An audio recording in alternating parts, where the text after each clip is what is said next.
The star that whispered to the ancients, it is said that there are nights when the desert seems to breathe, when the dunes rise and fall like sleeping giants, and the wind drifts over them with the softness of a whispered prayer. On such nights, beneath a velvet sky without end, time loosens its grip. The world slows, the silence deepens, and in that silence, an old question begins to stir. A question older than the first stones of the earliest temples, older than the first fire lit in the earliest home. What secret did the ancients believe a falling star could deliver? This is where our journey begins, beneath the moon's pale glow, along an ancient caravan route that stretches across the desert like a forgotten thread of memory. The air is cool, scented with dust and distant myrrh. The camels move with a steady rhythm, their shadows long and wavering in the lunar light. And the nomads, wrapped in robes the color of dusk, lift their eyes to the heavens. For in the far reaches of the sky, a single streak of white fire has just begun to fall. No one speaks. Even the desert wind seems to still, as if listening for the message that might be contained within that brief flash of light. The falling star cuts through the night like a blade of silent flame, pure, luminous, impossibly quick. Then it is gone, swallowed by the horizon with a faint sigh. And in the hush that follows, the caravan's torches flicker. Someone draws a breath. Someone else bows their head. For to these travelers, and to countless civilizations before them, a falling star was never just a celestial accident. It was a sign, a warning, a blessing, a code carried across the night. Wizards tell us that long before written alphabets, long before kingdoms rose or fell, humanity looked first to the sky for meaning. And among all the celestial wonders, it was the falling stars that felt the most personal. The star records of the ancient world, in forgotten corners of early Sumer, beneath layers of clay tablets and broken pottery, archaeologists have found something curious. Small fragments of fired clay inscribed with narrow lines, lines that curve and descend as though imitating movement. Scholars have long debated their meaning. Some say they record the passage of a rare meteor shower. Others believe they were prayers scratched into clay on nights when the heavens tore open with white fire. In the soft glow of torchlight, one might imagine a Sumerian priest kneeling beside a clay tablet, eyes lifted to the night sky as another streak of light descends. Perhaps he believed the gods rode within those burning stones. Perhaps he thought the fire carried messages meant for kings, or warnings for the fields and rivers that sustained their people. In the calm breath of night, he presses a reed stylus into the wet clay. Carefully, reverently, each mark a translation of the heavens. Far to the east, in the silent valleys of the Indus, the same reverence can be traced. In certain temples, now broken by time and softened by creeping moss, stone tablets lie half buried in dust. Carved into them are spiral motifs, long descending lines, and tiny star-shaped indentations whose meaning remains uncertain. Some believe they mimic the arcs of meteors seen from certain sacred high places. Others think they were used to predict when the next celestial fall might occur. Beneath the silence of these abandoned halls, one can almost hear it. The scrape of chisels on stone, the murmur of quiet voices, the soft breath of monks who once recorded the heavens with patient devotion.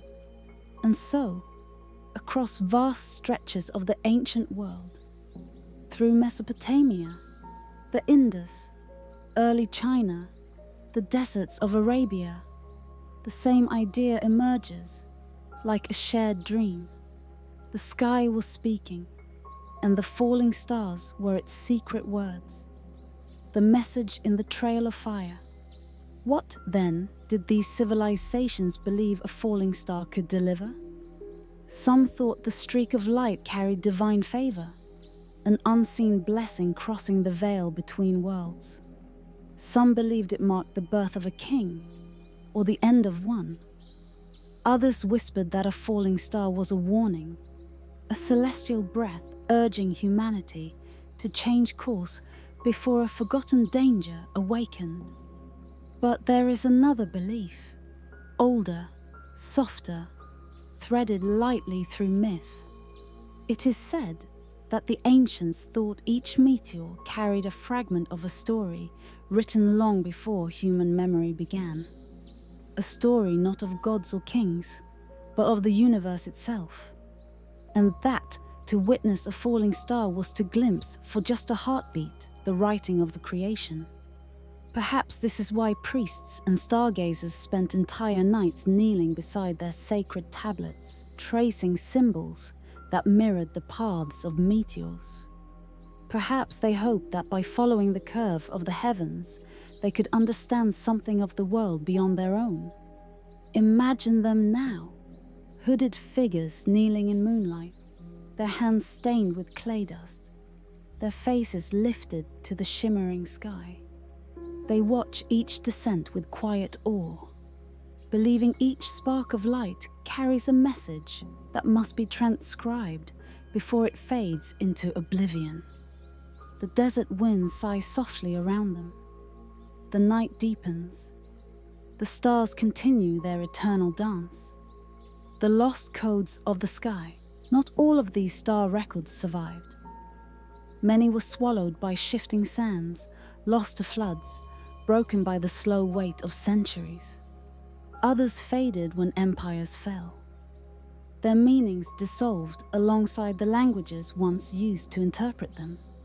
In scattered ruins, archaeologists find fragments, pieces of tablets, shards of stone, lines scratched in patterns that suggest purpose but offer no full explanation. And in each fragment, there is a melancholy that feels almost human. A ghost of knowledge that once burned brightly, now dimmed to a faint echo. Where memory fades, silence grows. And in that silence lies a gentle truth. Some codes were never meant to survive the ages. Some messages were meant only for those who first witnessed them. When a star falls, its fire lasts only a breath, a moment, a flicker of brilliance across the dark. The ancients may have believed the same of its meaning, that it was not a message to be kept, but a message to be experienced, a sacred visitation, a brief crossing of worlds, a light that touches the soul, then disappears.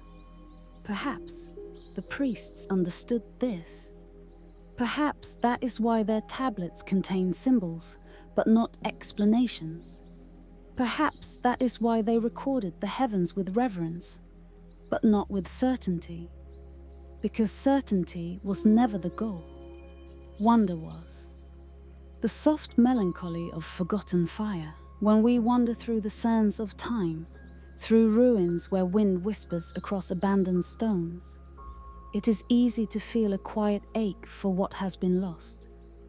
The star maps erased by storms, the meanings forgotten, the rituals dissolved into night. But there is beauty in that loss, a beauty born from mystery itself.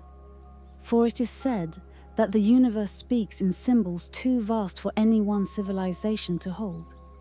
And so the falling star becomes not a message to be solved, but an invitation to wonder, to listen, to dream. Even today, when a streak of white fire cuts across the sky, something stirs within us. A breath we didn't know we were holding, a memory we never lived, but somehow remember. We lift our eyes, We fall into silence. We wait, just as the ancients once did. A whispered breath of eternity. As our journey returns to the desert, the caravan has settled for the night. The fires burn low, casting warm golden rings on the sand. The nomads sleep, wrapped in blankets of moonlight and silence. Yet one figure remains awake, sitting alone at the dune's edge. They stare at the horizon where the falling star vanished minutes before. The night around them feels deeper now, as though a door has been opened somewhere beyond sight. They close their eyes. They listen, not for an answer, but for an echo. For perhaps the falling star was not a message to decode, but a moment to witness. Perhaps its brilliance was meant not to be understood, but simply to remind all who saw it that the universe is wider, older, and more mysterious than any story carved in stone. And so, the chapter ends not with knowledge, but with gentle uncertainty, because some truths are too ancient to grasp, some secrets glow only for a moment, some voices only echo when we are ready to listen. Perhaps the code carried by the falling star was never meant to be read, only felt, a whispered breath of eternity written across the dark.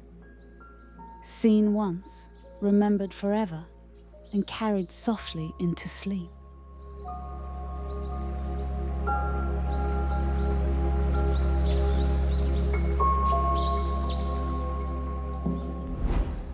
The observatory beneath the sleeping mountains, it is said that in a quiet fold of the world, where the earth curves gently into a valley, few feet have wandered. The mountains fall into a slumber so deep that even the winds whisper softly in their presence.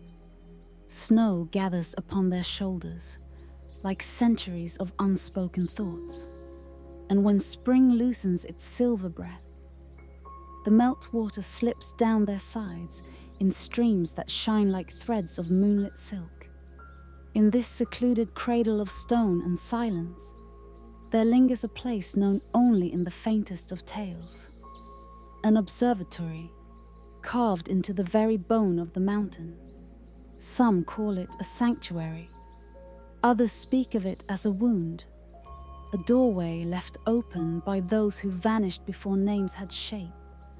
But most simply let it rest in the realm of rumor, a dream that stirs only when twilight drapes itself across the peaks. On a solitary evening, when the sky blushed faintly with a dim violet glow, a lone traveler is said to have stumbled upon this hidden mouth in the rock. There was no path, no monument pointing the way, only a shift of light, golden against the stone, that revealed the faint outline of a carved archway. Dust drifted from the opening as if exhaled by the mountain itself. The traveler paused, listening to the hush that seemed older than breath, older than seasons, older even than the stars whose stories were etched into ancient memory. Something about that silence felt inviting, as though the mountain had waited a very long time to be found. And so, with the gentlest of steps, they crossed the threshold, and the world outside surrendered to darkness. Inside, the air was cool and still, holding the scent of stone and forgotten rituals. The traveler lifted a trembling lantern, and its flame revealed a chamber carved with astonishing precision. The walls glimmered with faint mineral veins, catching the light like tiny constellations frozen in rock. The ceiling rose high above, shaped into a dome pierced with dozens, perhaps hundreds, of small deliberate holes. Each aperture was no wider than a fingertip. Yet, their placement, their angles, their subtle variations suggested an intelligence so patient and so exacting that even time seemed reluctant to disturb it. Whispers tell us that these holes were aligned with celestial bodies long vanished or long transformed, that once moonlight and starlight filtered through them as part of an immense and delicate code, a language written not in ink but in beams of heaven's light. Dust softened every footstep as the traveler moved farther inside. The floor bore markings, faint but visible, spirals that folded inward like sleeping seashells, crescents stacked upon crescents, and long sweeping lines that resembled the arc of a falling star. Here and there, broken fragments of carved stone tablets lay abandoned, their edges softened by centuries of neglect.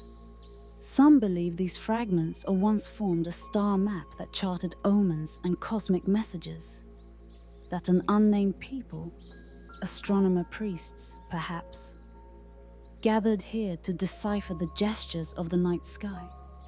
The mountain protected them, cradled them, allowed them to listen without interruption.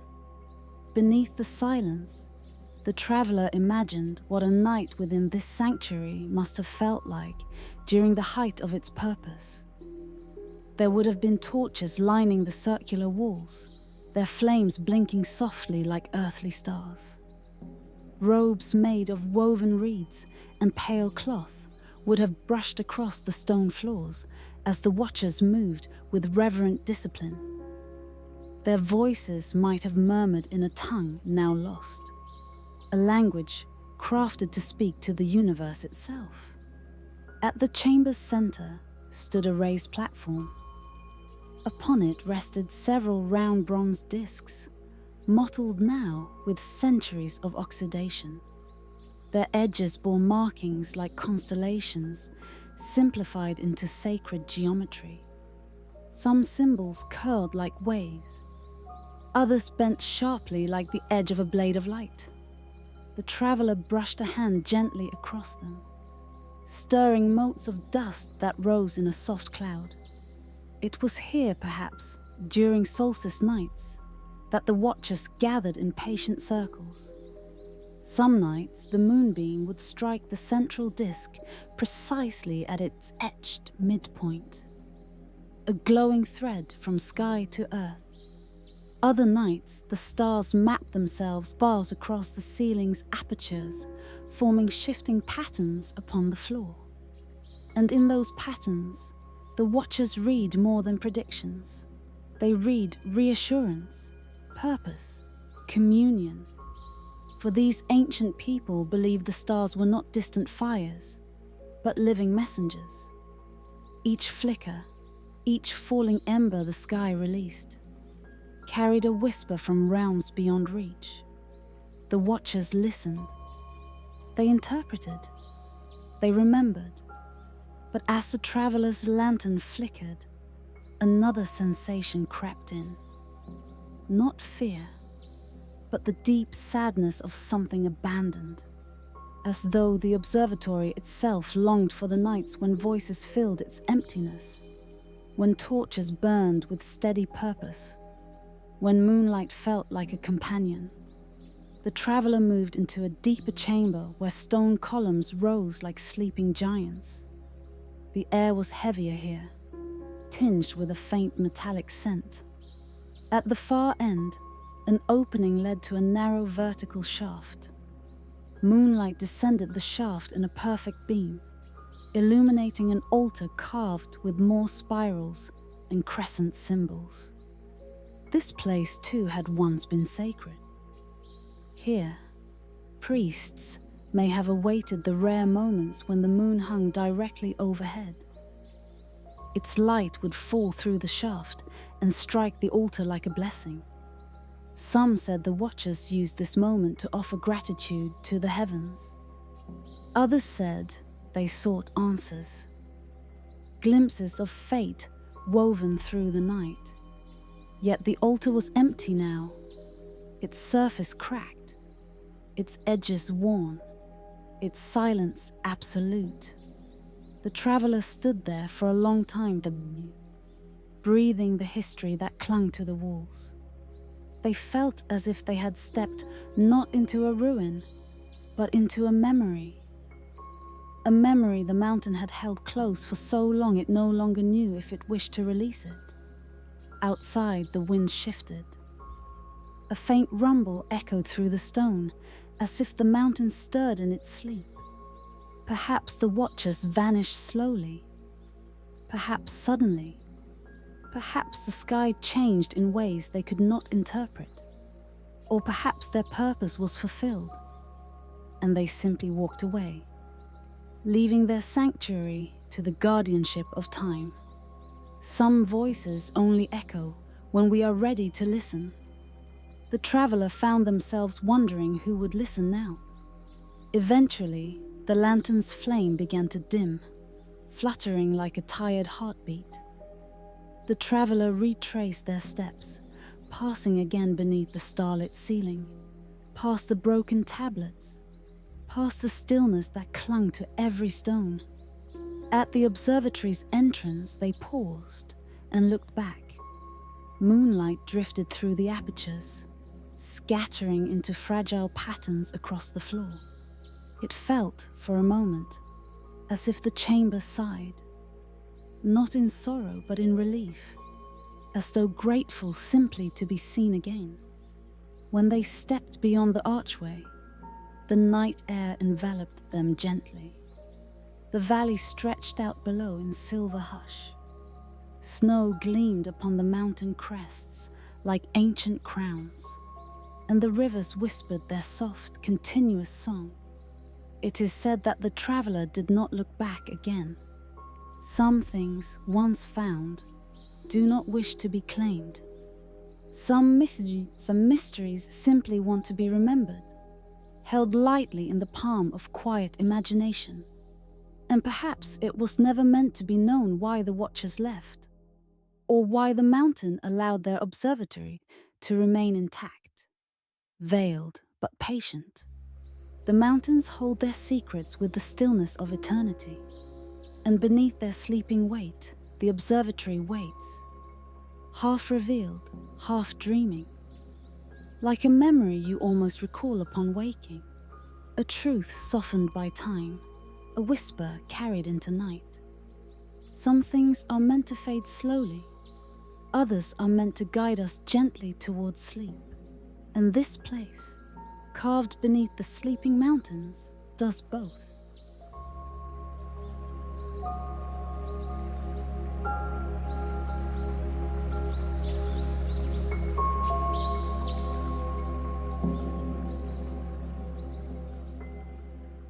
The Codex of Ash and Starlight, it is said that in the farthest corner of an unnamed monastery, one now half claimed by drifting sand and half claimed by memory, there once existed a chamber so dim and so quiet that even time seemed unwilling to enter.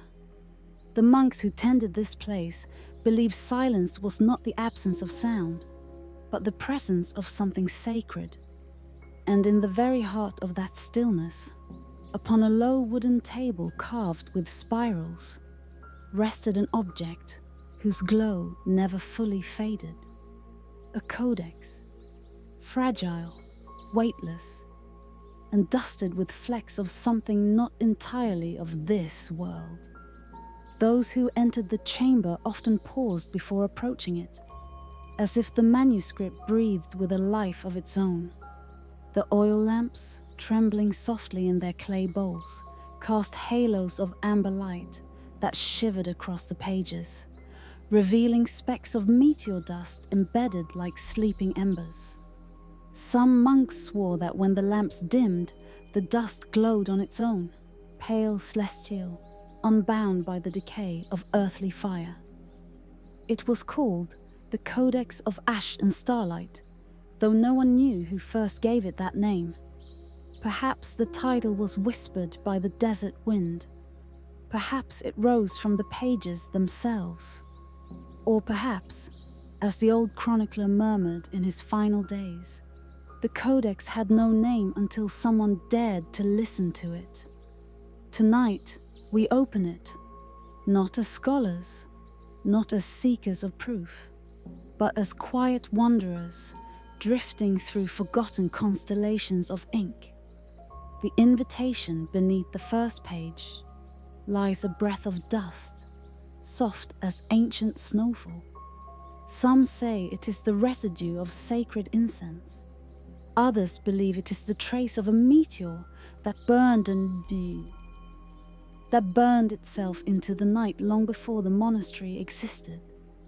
The script is fine, deliberate, yet strangely weightless, as though each word were guided by a hand that feared disturbing the fragile boundary between heaven and earth.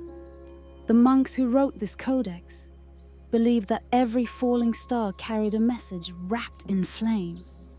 And so, whenever the night sky rippled with light and the heavens released a streak of fire, they ventured out into the desert with bowls of ash, chanting to guide the celestial ember to rest.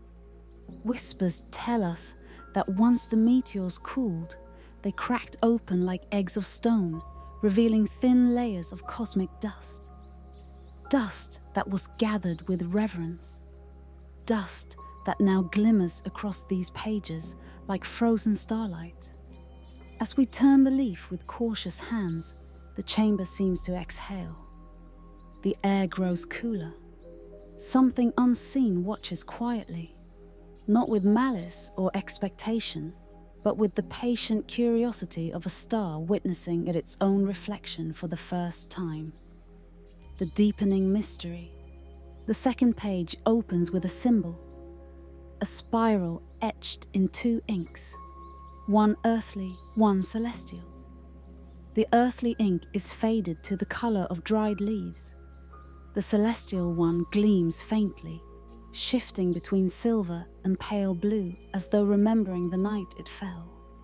Around the spiral, the monks wrote of their earliest belief, that the sky was not a distant place, but a great canopy stitched to the world by invisible threads. According to their teachings, meteors were not wayward fragments of stone, but messengers sent across the veil between realms. When a monk witnessed a falling star, he did not see destruction, but communication, light bent into language. Some believed the meteors sang as they descended, though only those with hearts quiet enough could hear their voices. Others claimed that the codex itself was written under the guidance of a star that hovered above the monastery for 12 nights without moving, as though unwilling to leave until its story was inscribed. Whether these tales hold truth or arise from longing, the pages shimmer with an emotion that cannot be feigned. A devotion so deep it seems carved from the twilight between belief and wonder. As we move deeper into the codex, the script grows steadier, more confident. Lines curve like constellations. Letters narrow and widen with the rhythm of breath. It feels less like reading a book and more like following the trajectory of a comet, gentle at first, then bright, then fading into an uncharted horizon. The monastic rituals hidden among the writing are small illustrations. A bowl of ash, a circle of 12 stones, a monk kneeling before a meteor fragment. These drawings, simple and unadorned, reveal a discipline rooted in both science and mysticism. At dusk, the monks gathered on the temple's roof, blankets wrapped around them to hold back the desert chill. They charted the heavens with instruments carved from bone and copper, measuring the slow turning of the firmament. But when night deepened, their rituals changed. Charts were folded shut, tools set aside, and a different form of watching began. One guided not by calculation, but by listening. They believed that stars breathed, that the long, slow pulse of a distant sun resonated across the cosmos, touching the earth with a faint and sacred tremor. When the pulse grew louder, felt more than heard. The monks lit oil lamps and sang, softly, reverently. This song, preserved in fragments within the codex, speaks not of worship, but of invitation. A plea for the heavens to speak a whisper that the earth, too, remembers a promise that nothing born of light is ever truly lost. As we read these lines, a tenderness settles over us. These were men who lived in the threshold between knowledge and mystery, between fear and devotion. They mapped the stars not to conquer them, but to comfort themselves with the belief that the universe was not silent. The fading knowledge midway through the codex, the ink grows faint, as though the hand that wrote it trembled. The starlit dust thins. The pages feel colder. It is here that the writing changes tone. Where early chapters brim with awe, these passages speak of uncertainty. One monk writes, "Beneath the silence, we have begun to fear that we misheard the heavens." Another notes that a star long considered a messenger suddenly vanished, leaving the monks questioning whether they had mistaken celestial drift for divine intention. There is a quiet ache in these words, an ache familiar to anyone who has sought meaning in something vast and unanswering. The monks were not losing faith, they were losing clarity. Perhaps that is the true heart of this codex. The fragile balance between knowing and not knowing, between reaching out and realizing the sky will never fully reach back. The last page, the final leaf of the codex, is the most breathtaking, not because of what it reveals, but because of what it refuses to. No ink, no symbols. Only a faint shimmer of meteor dust swirling across the parchment like a galaxy turned to ashes. Some believe the monks left the last page blank intentionally, as a gesture of humility, an admission that even in their devotion, they could not interpret the final message. Others whisper a different tale, that the page once held writing so radiant, so divine, that it faded the moment human eyes tried to understand it. Perhaps the truth lies somewhere in between. Tonight, as we gaze upon that empty page, a soft uncertainty rises within us. The words shimmer, yet no meaning emerges. The stars whisper, yet no language forms.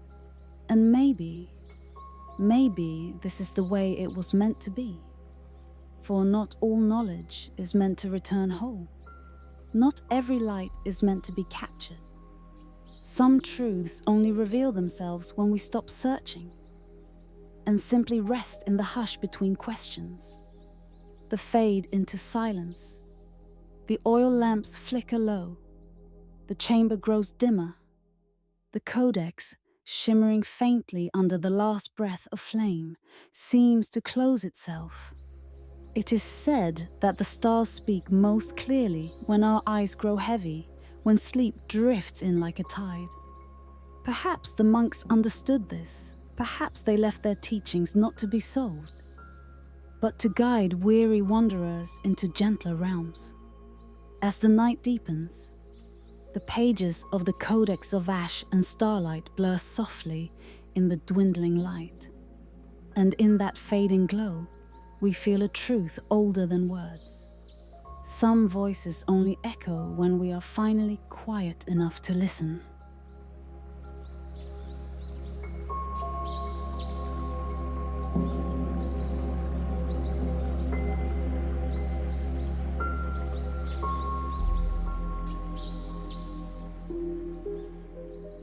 The city that counted shadows of the sky.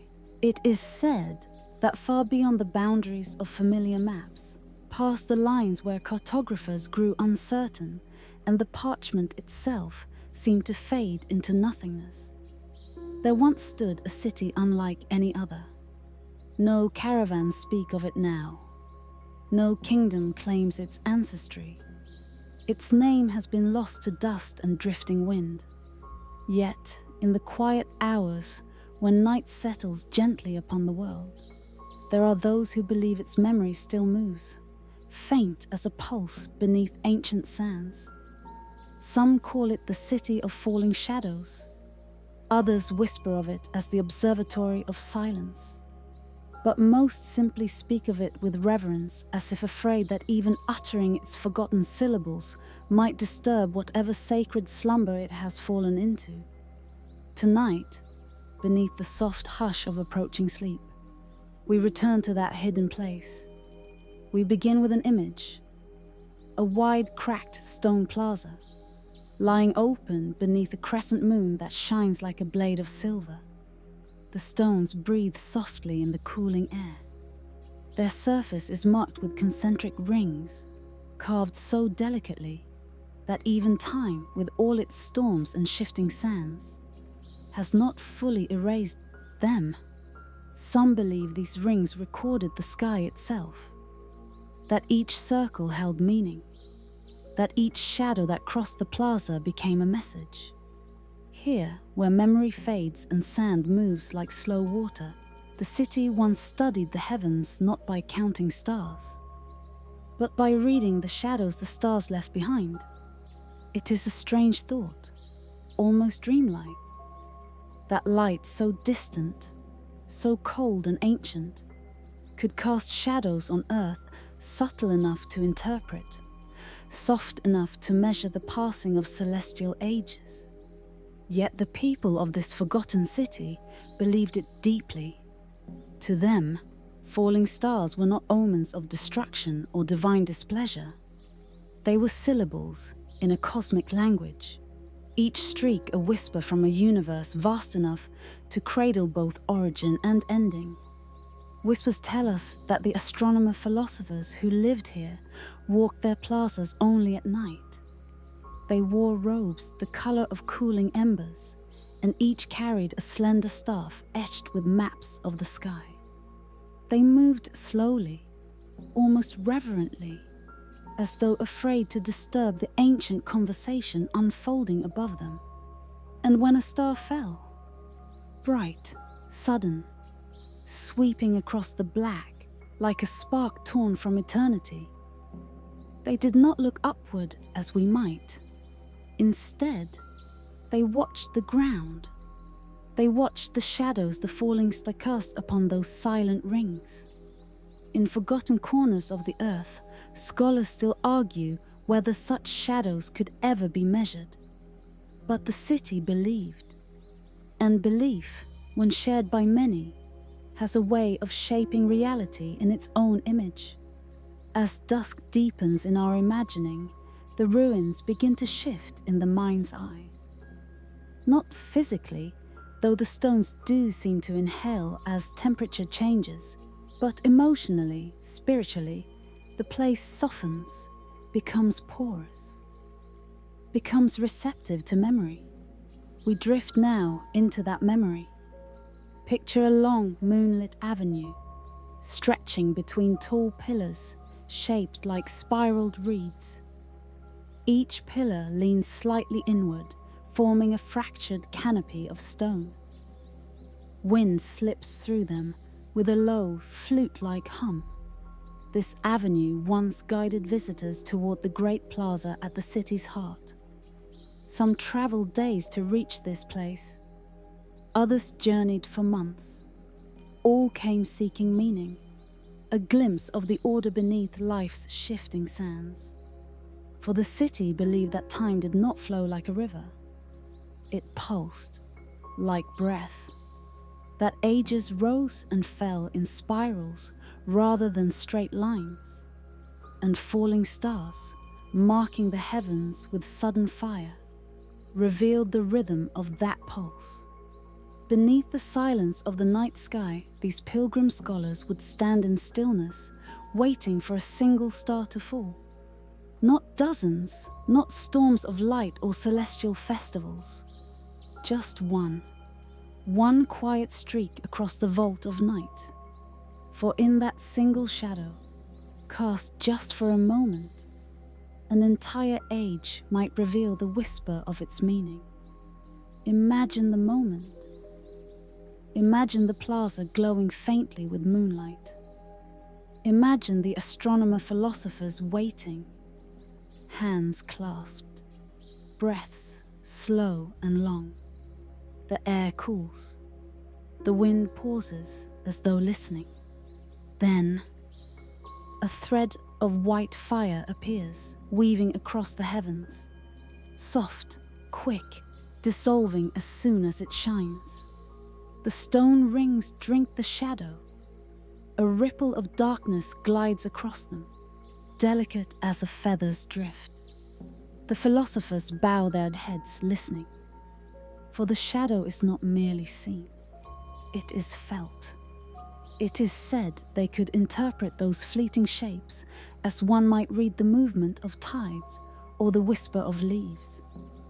Each shadow carried a lesson, an instruction on how to live in harmony with the unseen cycles guiding the world. We may never understand how such a city learned to listen to starlight, but perhaps we do not need to. Some mysteries are meant only to be felt in the quiet of night, not solved in the brightness of day. As our chapter deepens, the city begins to reveal not just its wisdom but its sorrow. For no civilization lasts forever, and this one, tuned so finely to the breath of the sky, was vulnerable to changes far beyond its control. Whispers tell us that storms came. Storms unlike any that had been recorded in their centuries of shadow reading. Winds that carried salt where no sea had ever been. Rains that fell warm as tears. Some believe the city saw its own ending long before it arrived. That the falling stars cast shadows warning of cycles closing, of rhythms slowing, of tides of fate turning inward. But the astronomer-philosophers did not flee. They did not abandon their stones or their sacred measurements. They simply continued to watch the heavens. Perhaps they trusted that endings too were part of the cycle, that no shadow truly vanished, that every fall of light led eventually to renewal, when the storms finally swallowed the city, burying its plazas in silt and its pillars in drifting dunes. The last scholars recorded nothing. They simply stood beneath the night sky, watching shadow after shadow dissolve across the stone until the city was taken. Time passed. Centuries faded. The desert grew. Yet the plaza remains. The rings remain. Not perfectly, not intact, but present enough to whisper. In our final moments together tonight, let us return to that cracked stone square, quiet beneath the breath of nighttime. The moon rises higher now. Its light falls gently across the rings, soft as a veil. Shadows stretch, long, fragile, slow, across the old carvings. Perhaps somewhere beneath the layers of sand and silence, the old meaning still hums. Perhaps the city is not as forgotten as the world believes. Some voices only echo when we are ready to listen, the old storytellers say.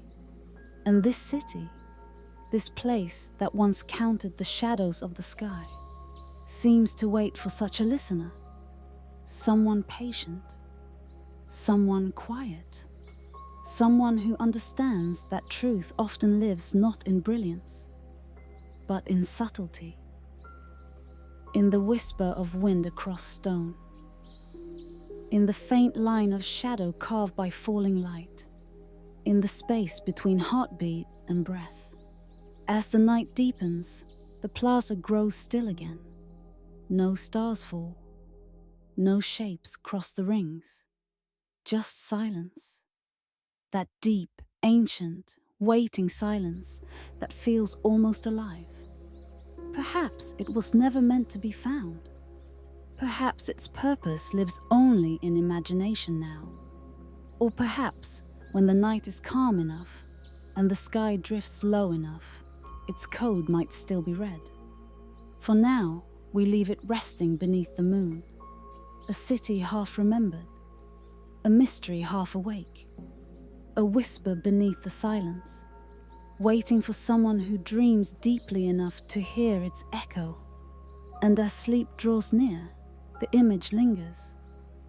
Shadows stretching across abandoned stone, like messages written in the softest ink, waiting for the world to grow still, still enough to listen.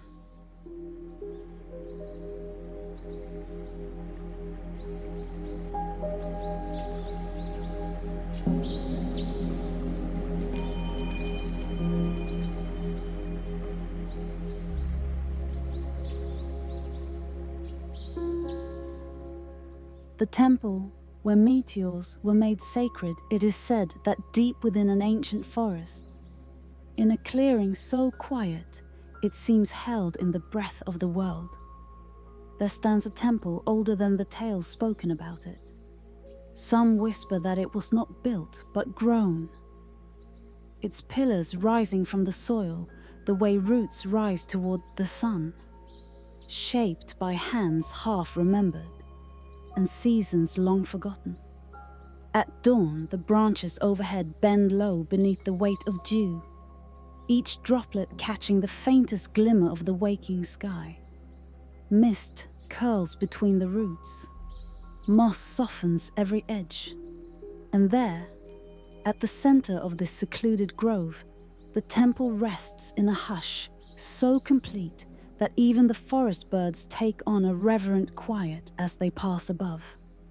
This is the place where meteors were once made sacred, where fragments of fallen sky were carried as offerings, where the heavens touched earth in stillness and silver light. And tonight, we wander into its memory. The discovery of the star altars beneath the canopy's gentle shade, the temple opens into a wide stone chamber. Its walls are worn, softened by centuries of rain and patient time. In the center are altars, smooth, circular slabs of pale stone, arranged not in rows but in spirals, as though mimicking the motion of celestial bodies. Some believe these altars were crafted not by ordinary stonemasons, but by those who studied the stars with devotion deep enough to be called faith. Each altar bears a shallow basin carved with precision, just large enough to cradle a small dark stone fallen from the heavens. When explorers first rediscovered the site generations ago, they found the basins filled not with offerings from the living, but with fragments of ancient meteorites, cool to the touch, heavy with the silence of space, marked by faint silver veins that looked almost like writing. Inscriptions not of human hand, but of cosmic descent.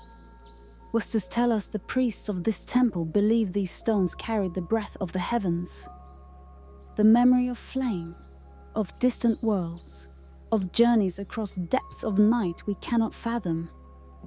Each stone was treated not as an object, but as a visitor.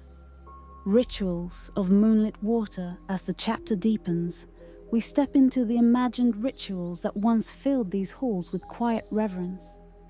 It is said that when a meteor fell, the priests gathered under moonlight to receive it. They brought the fragment to the central chamber, moving as slowly as drifting clouds, for haste had no place in ceremonies meant to honor the sky. Moonlit water, collected from forest pools only on the calmest nights, was poured gently over the stone. The water shimmered like liquid silver as it touched the meteor's surface, washing away the dust of its descent. To the priests, this was not cleansing. It was welcoming. They believed that each meteor carried a memory, a secret written in the faintest of lines across its surface, a story etched by the journey itself. And there, in the quiet glow of moonlight, filtered through leaves, the priests read. Not with their eyes, but with a sense deeper than sight. Reading the striations of the heavens, some legends claim the priests could interpret the striations on meteor stones the way others read sacred texts. They traced their fingers along the fine ridges, patterns formed by heat, by friction, by travel across the endless dark, and listened for subtle meanings that only silence could reveal. Those who have come after them say it was impossible, that no meaning exists in those markings. But the forest remembers differently. It remembers nights when the temple hummed with soft chanting, when pale light flickered on stone walls as priests gathered to decipher what they believed were divine inscriptions. Messages left by the universe for those who dared to listen. Perhaps the meaning was not in the stones themselves, but in the stillness created while reading them. Perhaps the striations were not words, but a quiet invitation to pause, to breathe, to feel the slow turning of time as the stars do. In forgotten corners of the earth, silence has always been its own form of scripture. The forest that watched over them, outside the temple, the forest stood witness to generations of these ceremonies. Tall trunks formed a natural colonnade, rising like pillars carved in living wood. The wind carried distant echoes of chanting into the leaves, weaving a soft harmony that lingered long after the rituals ended. Animals approached without fear. Deer stepped lightly between the roots. Owls perched on the ruined beams, their round eyes shining with moonlight. In those days, it is said, the line between nature and sacred space was thin, as though the forest itself bowed gently around the temple, recognizing the devotion practiced within. Today, that devotion has faded, but the temple remains as a quiet reminder of a time when the heavens were not distant, but intimately known. The gentle intrigue of forgotten faith as we wander deeper into this chapter. We feel the way awe mingles with tranquility. There is no drama here, no urgency, only the slow meditative pulse of a place built to hold moments of wonder. Visitors who come upon the temple now often speak of a sensation that arises before they even see the altars.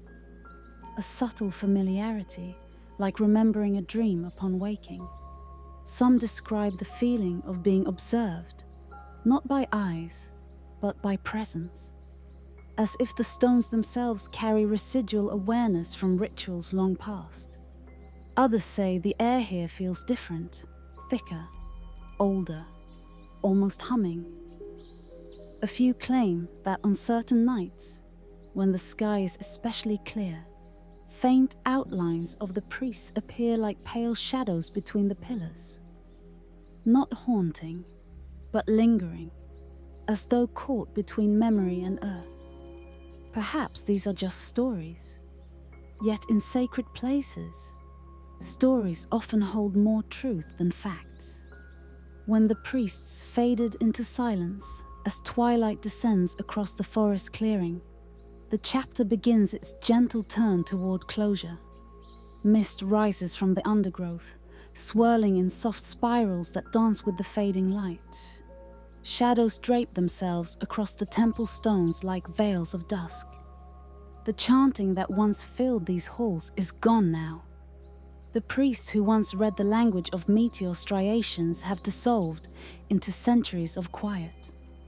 Their names are unrecorded, their teachings lost to the deep folds of time. But the meteor fragments remain. They still rest in the altar's basins, untouched except by night and rain. Their surfaces still carry the faintest ridges, still whispering stories to those who dare to lean close and listen. Perhaps the priests believed too deeply. Perhaps the world moved on without them. Or perhaps their purpose was fulfilled. to remind us that even the smallest stone can hold the vastness of the cosmos. The closing image, a hum that never ends. The night settles over the temple, slow and soft. The forest begins its nocturnal chorus. Distant insects, the rustle of leaves, the rhythmic pulse of life. Yet beneath it all, there is another sound, barely perceptible, almost imagined. A quiet hum, a resonance so fine it could be mistaken for silence itself. Some say it is the memory of chanting. Others insist it is the echo of meteors falling through ancient skies. Or perhaps it is simply the world breathing. A reminder that the sacred often lies hidden in the gentlest of places. And as the chapter fades into darkness, the meteor fragments rest in their altars, bathed in silver starlight. Their meaning may be lost, but their presence endures. They wait, patient and still, for a night when someone might listen again. For some voices only echo when we are ready to hear them.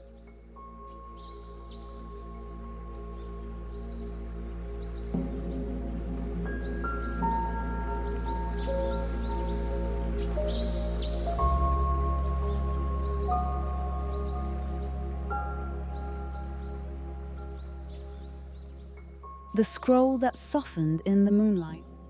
It is said that along the rugged coastline where the mountains fall into the open sea, there stands a monastery carved from patient stone. Its walls cling to the cliffside like an ancient guardian, its towers forever listening to the murmuring waves below. Few travelers climb the narrow path that winds upward toward its gates, and fewer still linger long enough to notice how the wind softens as one approaches, as though every sound is asked to quiet itself out of reverence for something unseen. Tonight, the moon hangs low over the ocean, round, pale and unhurried. Its light spills across the monastery's courtyard, brushing the old stones with a faint silver glow. Within one of the secluded chambers, past wooden doors worn smooth by centuries of prayerful hands, rests a chest no larger than a pilgrim's pack. Its hinges are rusted, its corners wrapped in corroded bronze. But the wood, darkened by time, still holds the faint scent of resin and salt. Inside this chest lies a scroll. Some believe it was brought from a forgotten kingdom across the sea. Others say it was found in the belly of a meteor long ago, a stone that fell from the heavens and shattered upon the cliffs like a fragment of a vanished star. The monks never claimed certainty. They simply guarded it, as monks do, with patience, silence, and a devotion that expects no reward. Tonight, the lid of the chest stands open. A thin ribbon of moonlight reaches toward the scroll, sliding across its curled surface. The parchment seems to absorb the light, softening as if waking from a long slumber. Then, slowly, tenderly, symbols begin to rise from its fibers. They shimmer in pale, shifting patterns, like reflections on water disturbed by a gentle breeze. Whispers tell us these symbols cannot be seen beneath the sun. They are shy things, veiled in daylight, waiting for the soft breath of night to reveal themselves. The ink, it is said, was mixed from powdered meteor stone, blended with oils taken from rare ocean plants found only at the far edge of the tides. When moonlight touches this sacred mixture, it glows faintly, as though responding to a forgotten call. In the dim chamber, the monks sit in quiet rows, their robes pooling around them like fallen shadows. They do not speak. They have learned, over lifetimes, that words can disrupt the fragile link between the scroll and the night sky. Instead, they breathe in harmony with the waves below, slow, measured, letting the sea's rhythm mingle with their thoughts. The scroll unfurls by the weight of its own awakening. Its edges relax, softened by moonlight, revealing lines of text curved like arcs of constellations. None of the monks fully understand the language. It is older than any they have ever studied. Older perhaps than the scripts etched onto the temple stones. Older than the stories sung by fishermen who have lived beside the sea since memory began. But they understand enough to know this. The scroll does not offer answers. It offers mirrors. Patterns meant to reflect the inner tides of those who seek meaning. It is said that long ago, kings and wanderers alike climbed the steep path toward this monastery, drawn by tales of a scroll that softened only in moonlight. They arrived with questions heavy in their hearts. Questions about fate, power, love, loss, the fragile future of kingdoms, the invisible currents of the world. The monks would lead them into this chamber, place the scroll before them, and let them witness its gentle glow. When the symbols brightened, the seekers leaned forward, watching them shift and rearrange like drifting clouds. Sometimes they saw a path forward. Sometimes they saw a warning. Sometimes they saw nothing at all. And sometimes, though the monks rarely spoke of it, they saw something in themselves they had long forgotten. Beneath the silence of this night, where memory fades like mist, dissolving into the sky, the scroll reveals its shy radiance once more. One symbol, shaped like a spiral, glows brighter than the rest. It pulses softly like the echo of a heartbeat. Another symbol, long and curved like the wing of a distant bird, flickers beside it. These symbols seem to respond not to the monks, but to the night itself, as though the moon were whispering through them. A distant wave crashes against the cliff, sending a tremor through the stones. The scroll flutters, its surface rippling. Some monks believe that the sea holds its own archive of memories, hiding them in the shifting tides and salt-laden winds. Perhaps the sea recognizes the scroll. Perhaps both were shaped by forces older than the world. One young monk, seated closest to the scroll, lowers his gaze and lets his thoughts drift. He has spent years listening to the waves, waiting for something he cannot name. He feels the symbols speak, not in words, but in sensations. A coolness in the chest, a warmth in the palms, a brief, weightless moment where time loosens its grip. He has no question to offer the scroll tonight. Only presence, only breath. The scroll seems to sense this. Its glow softens, as though soothed by the simple honesty of being seen without demand. Outside, the ocean continues its ancient conversation with the cliffs. Foam gathers at the rocks below, luminous in the moon's reflection.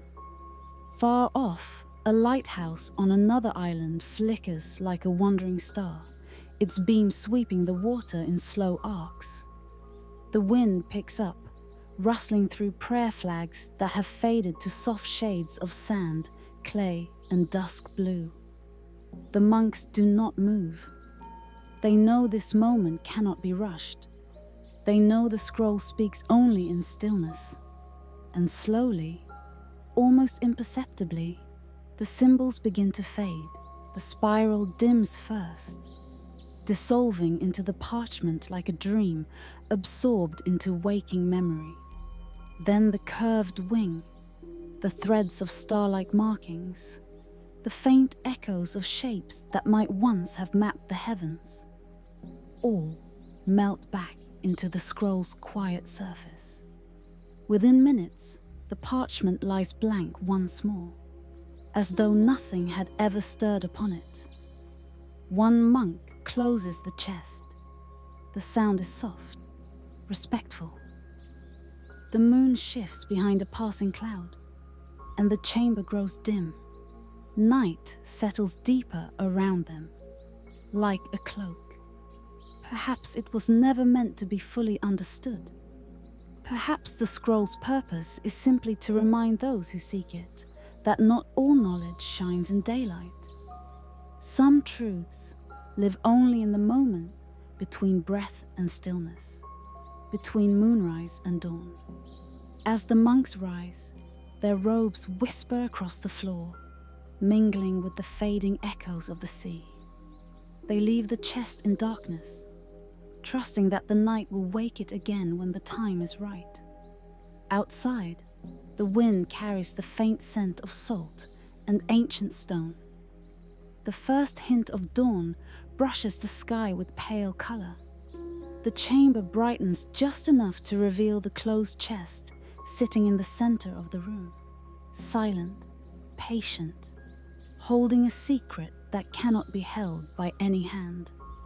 With dawn, the scroll sleeps again, and somewhere in the soft drift between waking and dream, its symbols continue to shimmer, faint as a half-remembered thought, gentle as moonlit breath, waiting for the next night when the world becomes quiet enough to listen.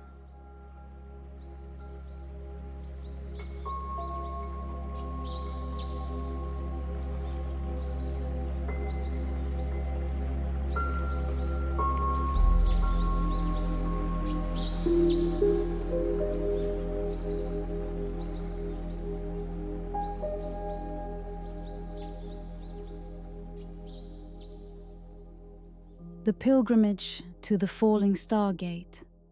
It is said that in forgotten centuries, long before maps dared to name the desert, a lone arch of weather-softened stone stood waiting on the horizon, silent, solitary, and impossibly patient.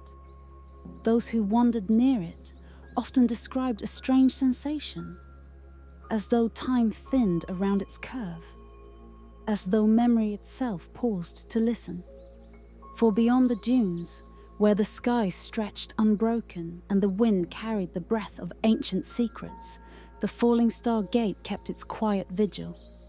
Our story begins in the hush before dusk, when the desert glows with a sorrowful gold and shadows lengthen like darkened rivers.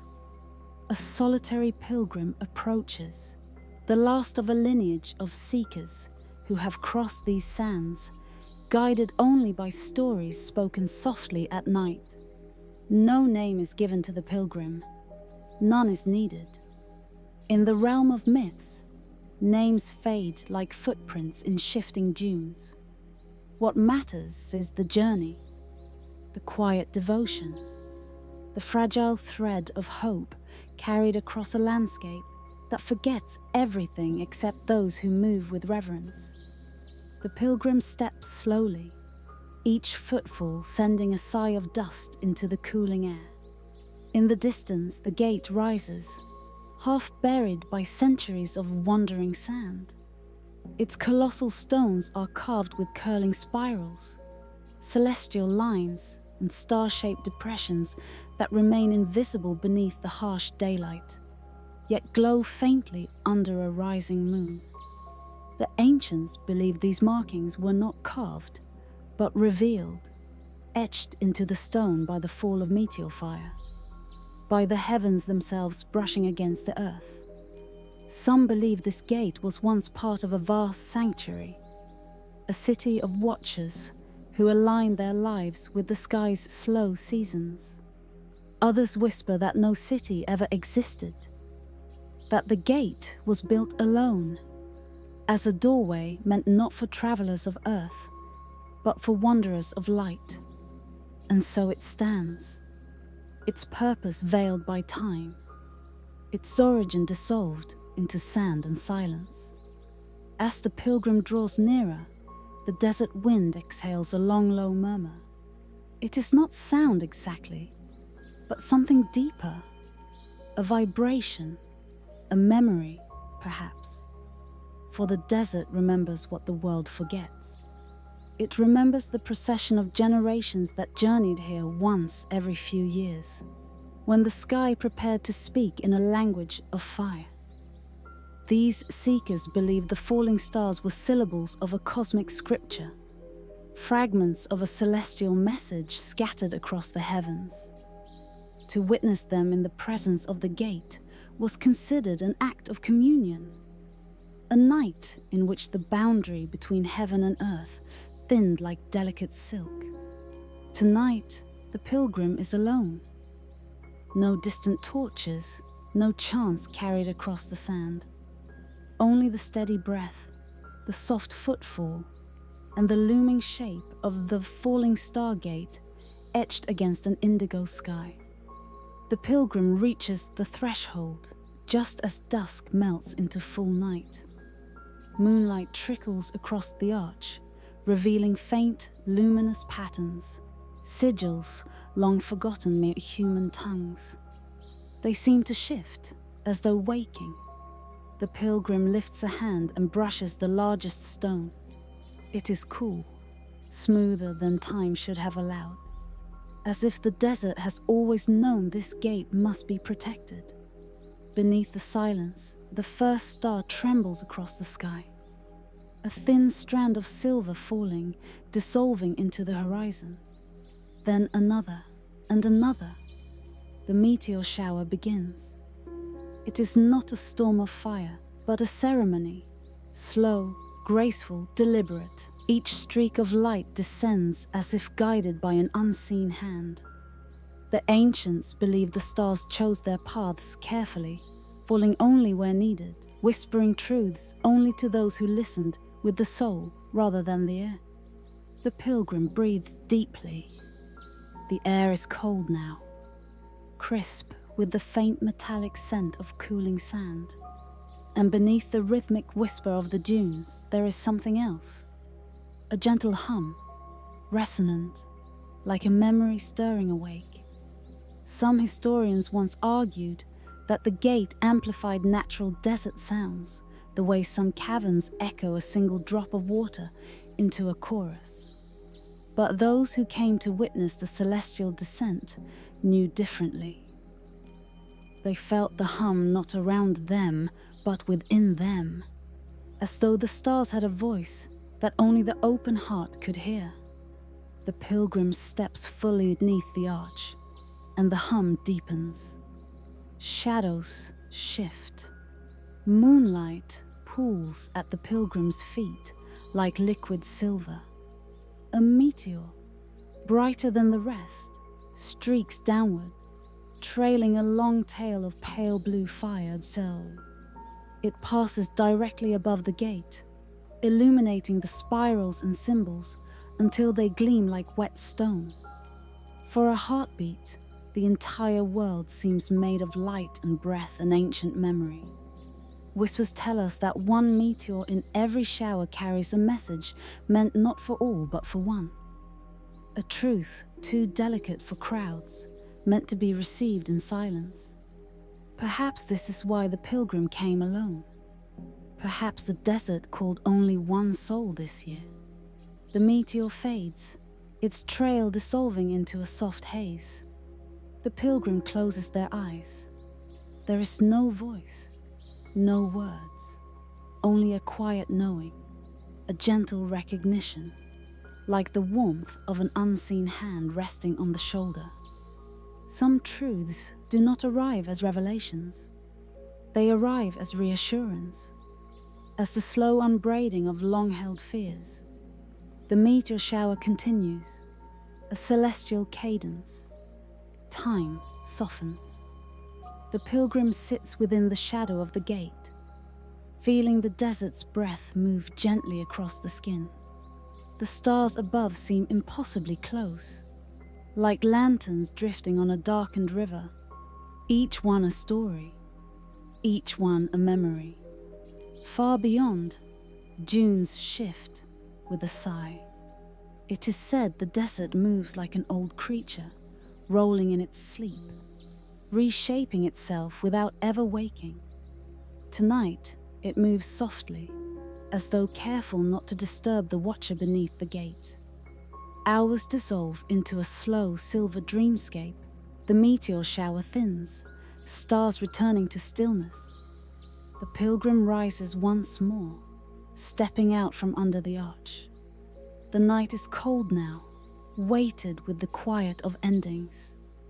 The moon begins to sink, drifting toward the serrated edge of distant mountains. Its light fades from the stone, and with it the glowing sigils retreat into invisibility. The gate becomes a shadow again, silent, ancient, inscrutable. Perhaps it was never meant to be understood. The pilgrim looks back one last time. There is no expectation, no revelation, only a gentle recognition that something sacred has been shared. Not given, not explained, simply shared. Like breath between old friends. Dawn stirs. A faint pale blue creeps along the horizon. The sky softens. The last star flickers and disappears. The pilgrim turns and begins the long walk home, leaving only a single trail of footprints behind. The desert does not hurry to cover them. It lets them linger, as if honoring the passage of one who listened. As morning light spills across the dunes, the falling stargate stands silent once more.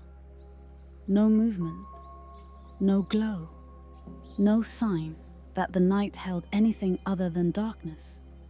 Yet something lingers, an echo without sound, a memory without form, held gently by stone that has witnessed the rise and fall of eras. The gate waits. It does not seek. It does not reveal. It simply endures, the keeper of 1,000 untold journeys. Some say the desert will swallow it one day, burying the arch beneath waves of sand. Others believe the gate will remain until the sky itself grows tired, until the last star falls, carrying the final word of the cosmic language. But perhaps the truth lies somewhere softer, somewhere between silence and breath.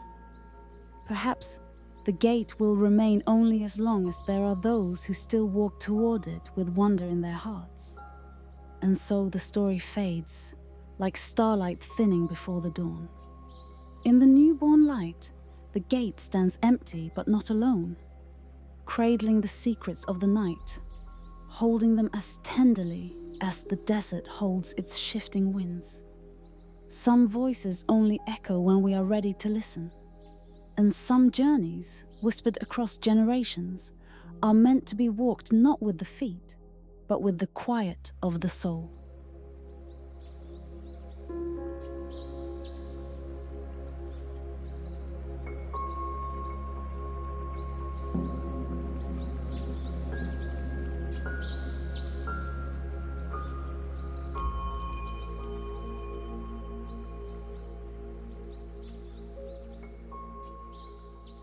The chamber of echoing constellations. It is said that deep within a quiet canyon, so narrow that the sun enters only as a thin, wandering thread of gold, there rests a chamber built not by hands alone but by centuries of listening. The elders of forgotten lands whispered of it as the hollow where the heavens learn to echo themselves, a place where stone remembers older skies. And tonight, as the world around you grows soft and distant, we drift toward that hidden sanctuary, as gently as dust carried on evening wind. At the edge of the canyon, silence arrives before we do. It lingers in the still air like an ancient welcome, cool and unhurried, pressing lightly against the skin. The path downward is carved in slow spirals, each step leading deeper beneath the breath of the earth. Lantern light moves across the rock in warm, amber waves, revealing striations as old as continents, bands of sand, clay, and time itself. Beneath the silence, the canyon seems to listen. As we descend, the world above fades to a muted memory, The usual sounds, the murmur of wind, the shifting song of distant insects, dissolve, replaced by a sacred hush. Some believe such silence is not emptiness, but attention. A moment when forgotten places observe the living, curious about the footsteps that cross their long-abandoned threshold. At the final turn of the descent, the stone opens like a sigh. A cavern mouth yawns before us, rimmed with soft mineral dust that glimmers faintly beneath lantern glow.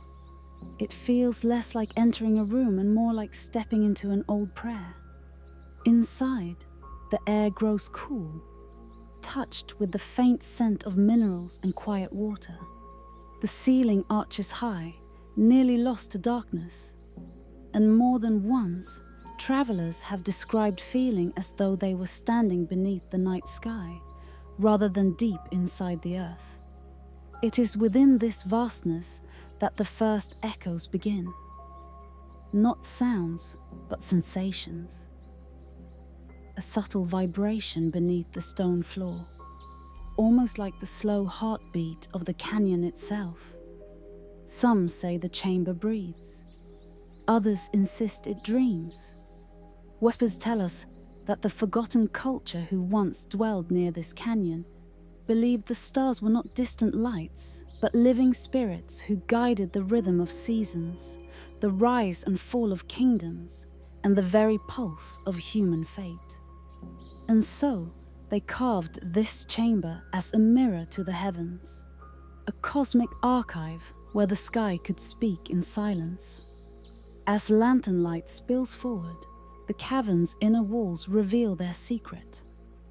Patterns shimmer across the stone, intricate constellations etched with reverent patience, tracing spirals, arcs, and celestial paths no longer found in the sky.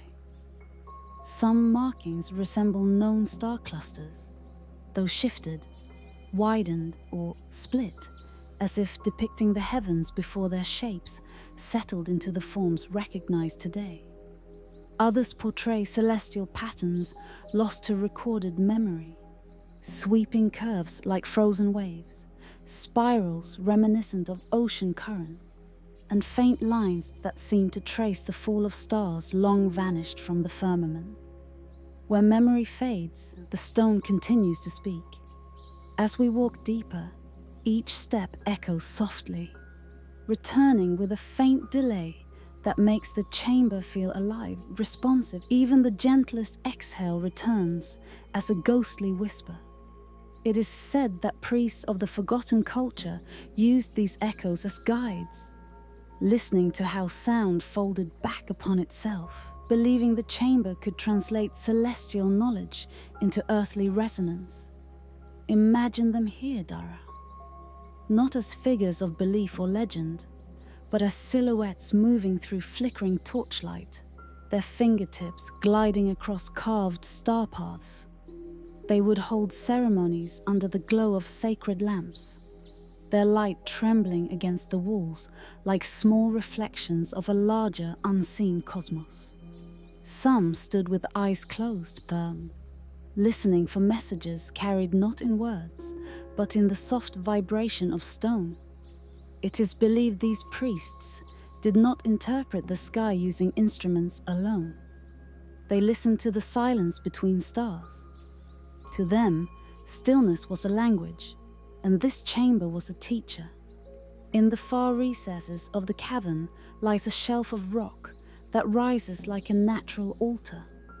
Smooth, polished by countless hands, its surface carries faint etchings, symbols shaped like crescent moons, broken spirals, and what some scholars think may be early attempts to record eclipses or meteor showers.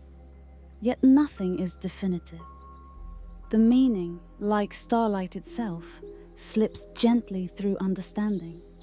Some believe the chamber was built to predict celestial events. Others say it was meant to preserve memories of a sky that no longer exists. And a few, more mystical in mind, whisper that this place was created not for study, but for communion. a quiet meeting between earth and sky. Lantern light reveals a narrow passage behind the altar. It leads to a chamber even more hidden, more sacred. Here the air grows colder, and the walls feel almost damp beneath the fingertips. When the flame is lifted, the room responds with a soft shimmer, as though awakening from an ancient slumber. This inner sanctum is the heart of the chamber of echoing constellations. The carvings here are deeper, more deliberate. Unlike the flowing patterns outside, these markings are sharp, angular, formed with precision. They appear like star maps laid atop one another, layers of sky from different ages, compressed into one eternal tableau. Some lines intersect so intricately that it is difficult to tell where one constellation ends and the next begins. Scholars have spent years attempting to decode these carvings. Some claim they depict the precession of the equinoxes. Others argue they align with the rise of forgotten comets. A few propose they represent a cosmological belief system now lost to time. But perhaps the truth is simpler. Perhaps this chamber was not meant to be understood with the mind, but with the breath. A place where the stillness of the universe settles into the stone, waiting for anyone patient enough to listen. As we stand there, breathing softly, the silence deepens. It is thick, velvety, and strangely comforting. A kind of silence that feels older than language, older than belief. The lantern flame trembles just slightly, sending ripples of light across the walls, and the constellations carved into the stone seem to flicker, as though stirring in response. Some say the chamber remembers every sound ever made within it. The chants of long-vanished priests, the shuffle of ceremonial feet, the quiet weeping of those who came seeking guidance beneath its carved stars. And in its memory, all these echoes blend into one tender hum. The deeper we linger, the more the walls begin to resemble a living history of the sky. Each etched line feels like a whisper of the cosmos, soft, distant, and patiently eternal. It becomes clear why generations once came here seeking meaning, solace, or direction. The chamber did not promise answers. It offered presence, a place where the universe seemed close enough to touch, yet quiet enough to contemplate. It is said some travelers would sleep at the foot of the inner sanctum, believing dreams here carried prophetic weight. They would awaken speaking of drifting lights, of constellations rearranging themselves, of stars breathing like slow tides. Whether these came from celestial communion or the imagination of sleeping minds, no one can say. But the stories linger, like soft dust on old stone. As we prepare to leave, the chamber feels reluctant to release us. The echoes grow faint, as though settling back into their long slumber. Lantern light withdraws its soft warmth from the walls, and the carvings dim into stillness once more. The air grows cool, steady, almost expectant. We ascend the spiral path in silence. Behind us, the chamber of echoing constellations remains. A sanctuary of carved sky, a timeless record of celestial wonder. Yet, its deepest meaning eludes us, slipping gently into that soft space between knowledge and dream. Perhaps it was never meant to be fully understood. Perhaps its purpose was always to invite reflection, not resolution. To remind us that even the stars we chart and name still hold mysteries beyond horizon and time. As we reach the canyon's mouth, the night sky spreads above. Vast, quiet, patient. The constellations remain, yet their meaning drifts just beyond reach, like a dream dissolving at the edge of waking. And somewhere beneath the silence of this ancient earth, the chamber waits, still listening for the soft footsteps of those who remember how to hear the sky.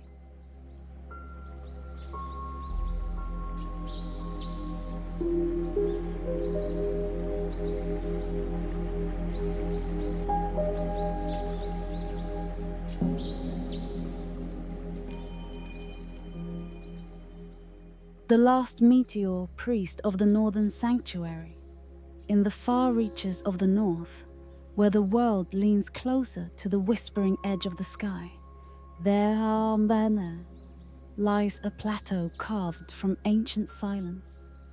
It rises like a pale island from an ocean of drifting snow, its surface smoothed by winds that have blown unchanged for 1,000 years. There, in that frozen solitude, stands a sanctuary built from frost-white stone, its walls soft in the bluish glow of the endless polar night. It is said that the sanctuary was raised in a single winter, long forgotten, during a season when the heavens opened and meteors fell like silver rain, striking the earth with gentle sparks that hummed like distant bells. Some believe the sanctuary was built not to honor the falling stars, but to await their return, as if the sky itself had promised to speak again. Tonight, in the quiet of this dreamlit place, snow drifts across the ancient flagstones, swirling like pale incense. The windows, tall, crystalline arches, catch the faint shimmer of frozen starlight, scattering it across the floor in patterns that resemble celestial maps. And just within the doorway, half hidden beneath layers of soft winter dust, rests a lonely object, a staff capped with a fragment of meteorite, still dark as midnight stone. This is all that remains of the last meteor priest. And so, beneath the patient glow of a long northern night, we begin our quiet journey into the sanctuary he guarded, and the final message he sought to understand. It is said that the meteor priests were once numerous, their duties woven delicately into the rhythm of their people's winters. They charted the heavens not to predict seasons or storms, but to listen, to interpret the murmurs carried through the night skies. Their texts were not written in ink, but etched into glassy crystals, each line capturing the light of specific falling stars, each symbol preserved as a reflection of something far beyond earthly language. But as the centuries passed, the order diminished, the skies changed, meteor paths grew rare, and soon only one priest remained, an elderly man wrapped in heavy robes of deep blue wool, their hems embroidered with patterns resembling drifting constellations.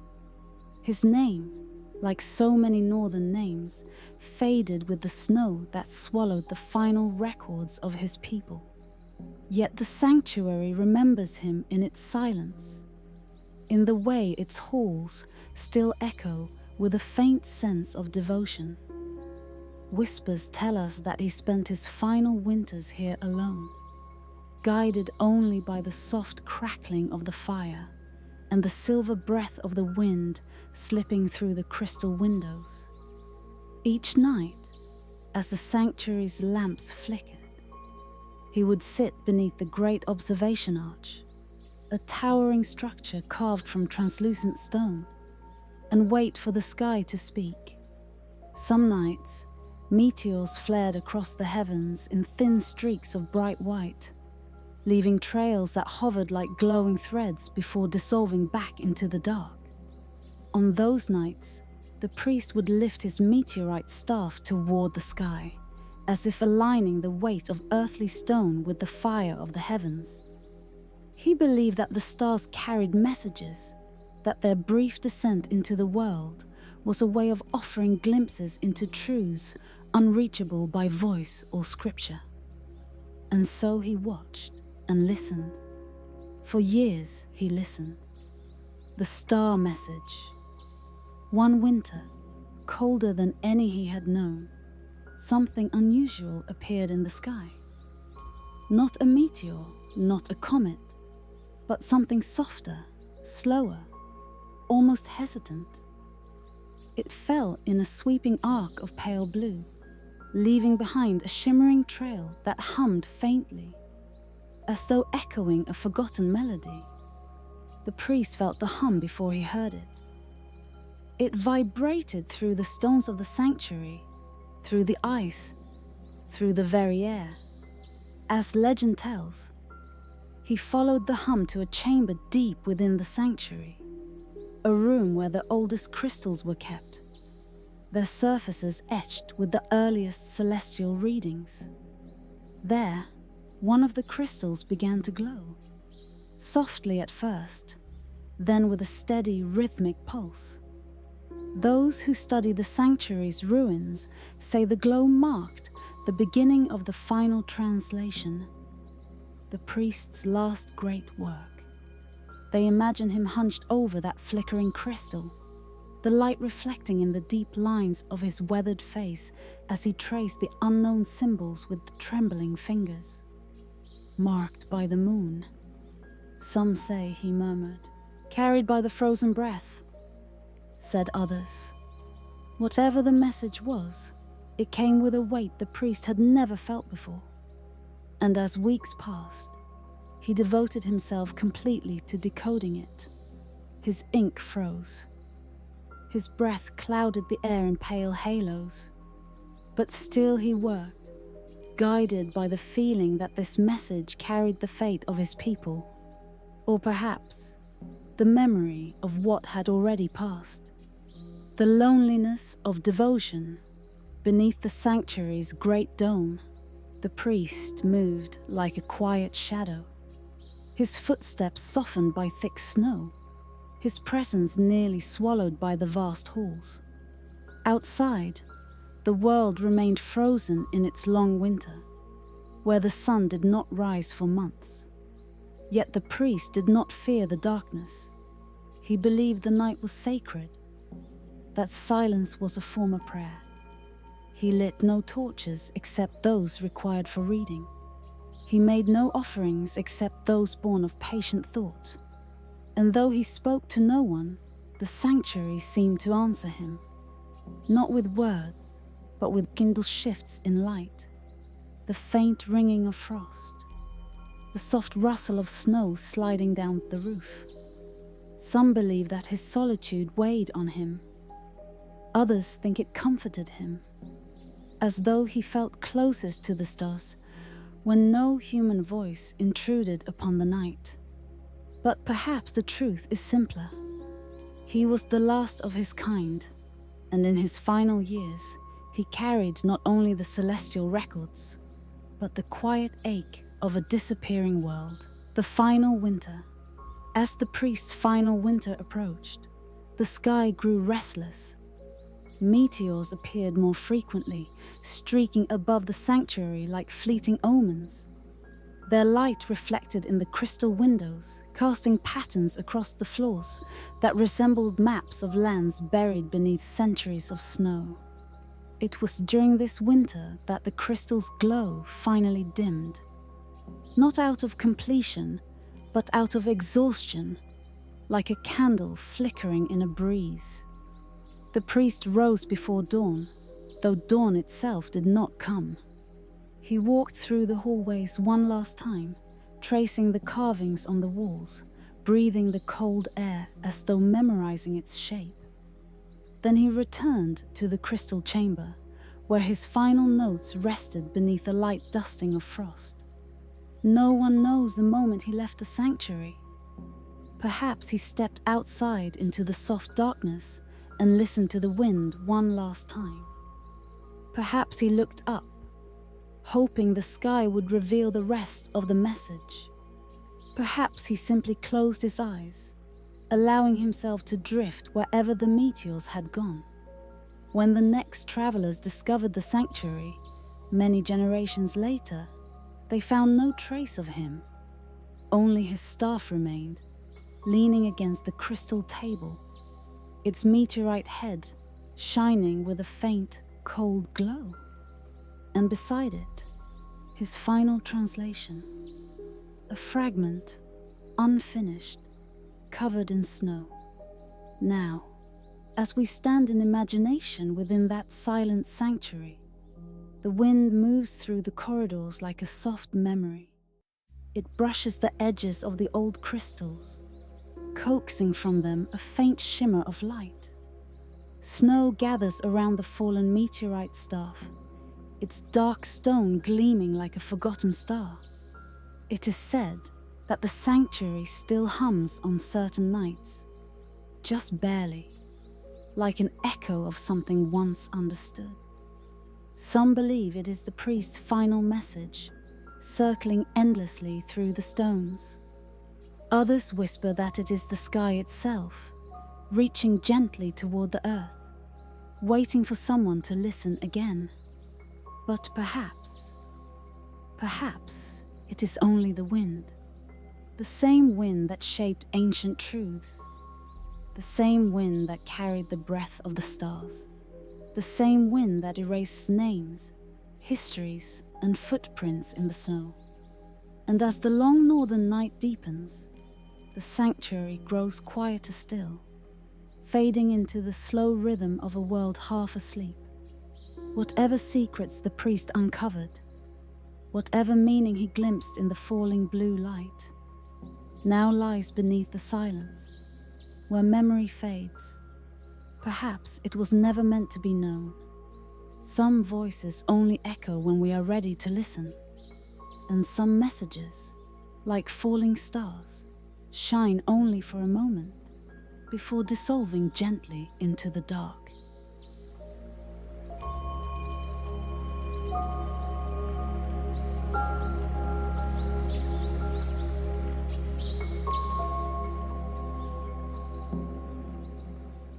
The valley, where stars fell like petals, it is said that far beyond the familiar maps, beyond the dust-laden caravan routes and the tired breath of the old frontier winds, there lies a valley hidden beneath a permanent veil of morning mist. A place untouched by the hurried footsteps of kingdoms.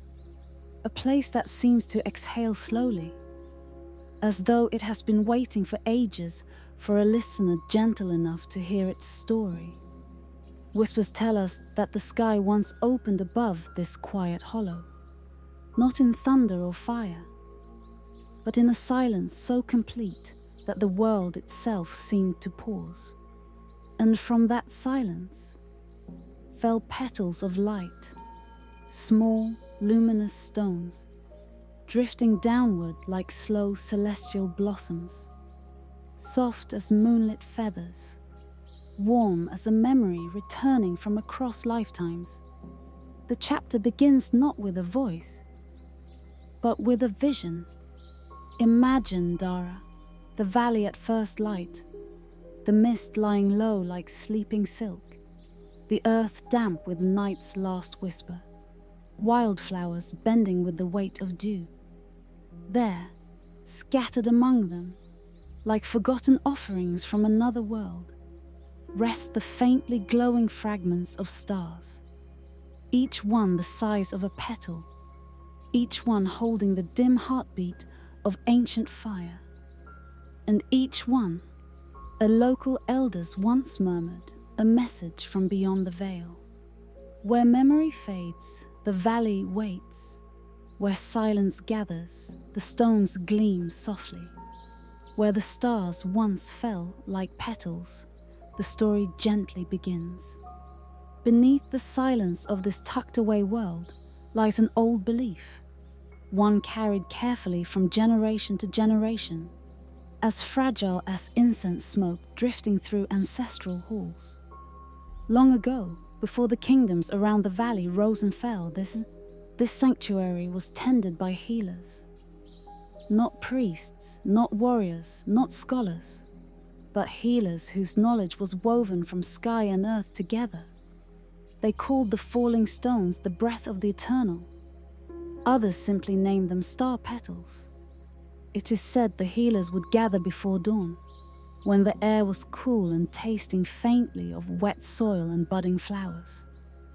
Moving with a slowness that carried the weight of reverence, they would cup the glowing fragments gently in both hands.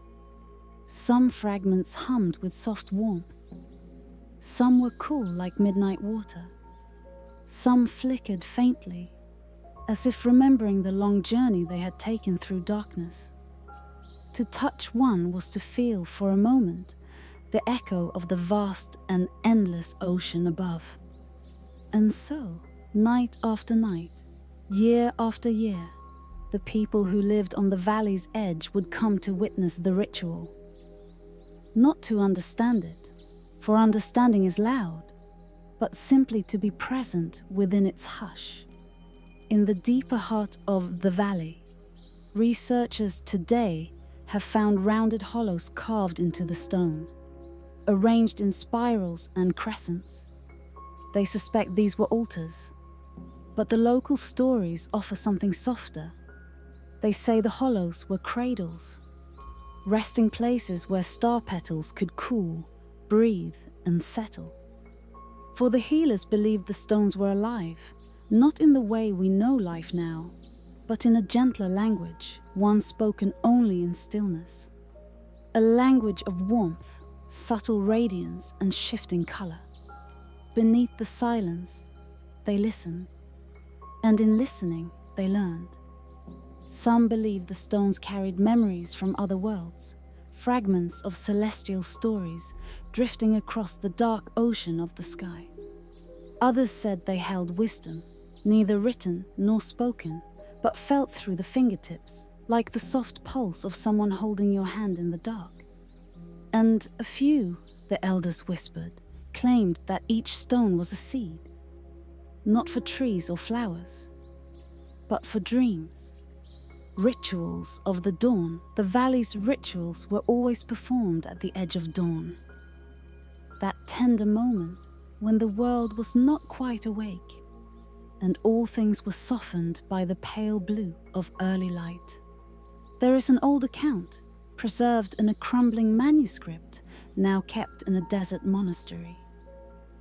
It describes a ceremony where healers formed a silent circle around a single stone, glowing brighter than all others.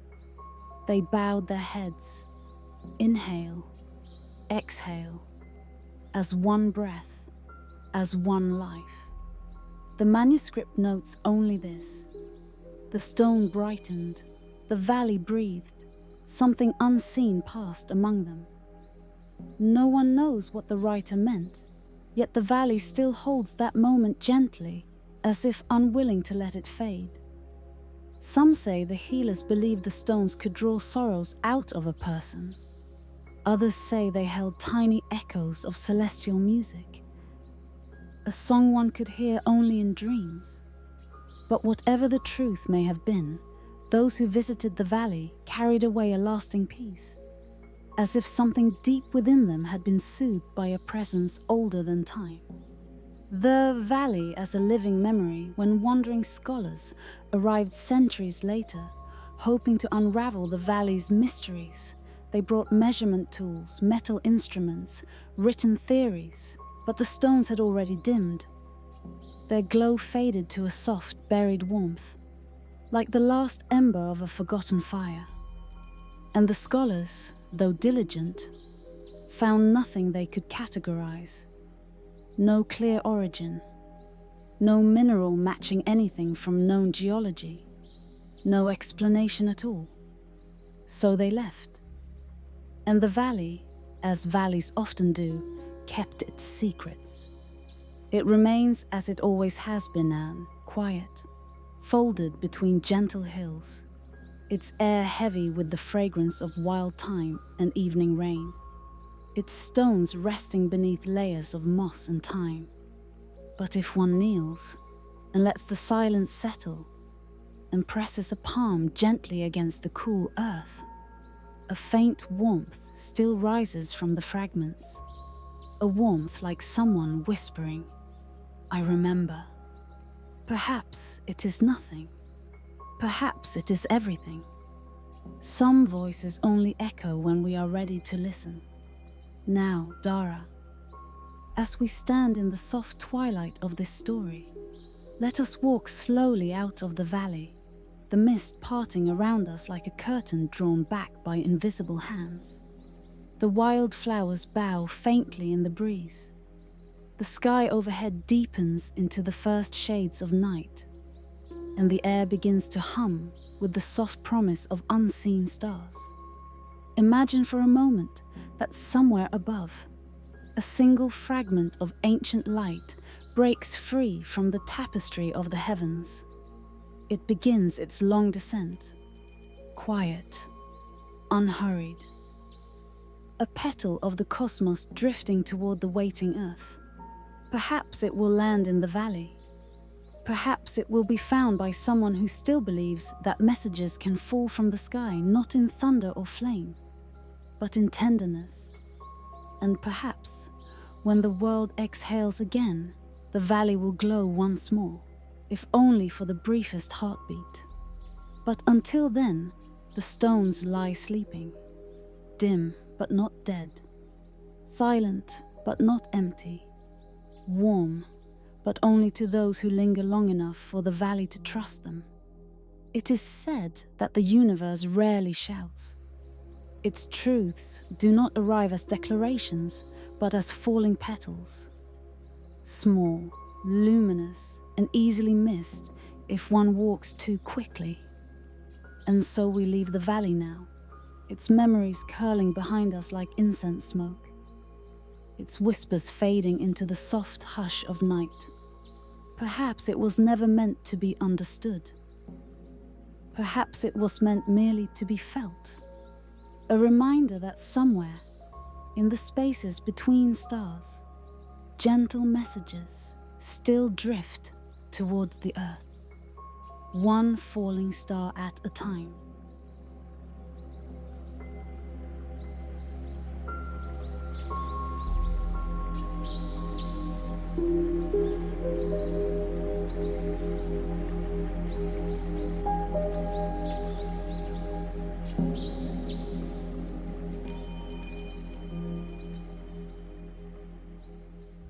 The forgotten calendar of the night wanderers, it is said that in a lonely corner of the world, where the wind drifts like an old spirit searching for its name, there lies a plain of scattered wood and sand.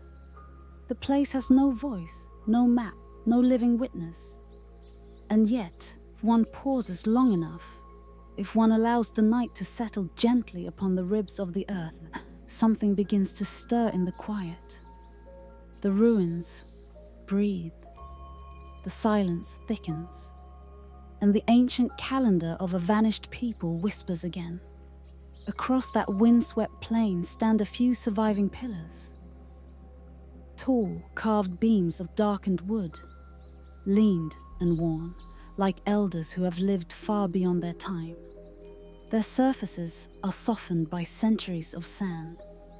Their carvings, once sharp enough to catch moonlight like a blade, have faded into a kind of gentle blur. But still, they endure. Still, they hold their vigil. Some believe these pillars once marked the rhythm of a life not measured by rains or harvests, or the turning of the moon, but by the rare descent of wandering stars. For the night wanderers, the nameless nomads of this forgotten plain, time itself flowed differently. It was not the strokes of days or the procession of seasons that shaped their journey. It was the fall of light through darkness. When a bright star broke from the sky and trailed across the horizon, the wanderers would gather in reverent silence, tracing its path with the tips of their fingers. They said such moments were not accidents, but messages. Small tearings in the veil of the world, where meaning could be seen more clearly. They carved a pillar for each falling star. And so, the plain grew into a living archive of heaven's breath. Whispers tell us that their pillars were not merely markers, but vessels of memory. Within each carving lay stories of the sky, the slow turning of constellations, the breath of solar winds, the trembling of celestial fire. Some pillars were wrapped in spirals, meant to echo the long, drifting path of a meteor across the quiet night. Others bore deep vertical grooves, reminding the wanderers of stars that fell straight and unbroken, like arrows of pure light. And some, the rarest and most sacred, were etched with circular symbols, signs of the stars that did not merely fall, but swelled like lanterns before dissolving into silver dust. It is said that when the wanderers touched these symbols, they believed they were touching the very memory of the sky. In forgotten corners of their encampments, elders would sit beside the pillars and hum low, drifting melodies. These were not songs in our sense, but soft exhalations shaped like prayer and dream. The younger members gathered close, listening as the elders spoke of the sky as though it were a vast manuscript, not written with ink, but with the breath of creation itself. Some elders claimed that the stars communicated in their own slow language, speaking through patterns of descent. A bright fall was an invitation. A scattered cluster was a warning. Delayed star, trembling before release, was a sign that the wanderers should remain still, even when the world called them to move. Their entire existence flowed with these celestial gestures. They packed their tents only when the sky instructed. They lit their fires where the stars suggested. They traveled when the heavens whispered, not when the earth demanded. To them, the universe was a guide, and they, humble readers of its silent script.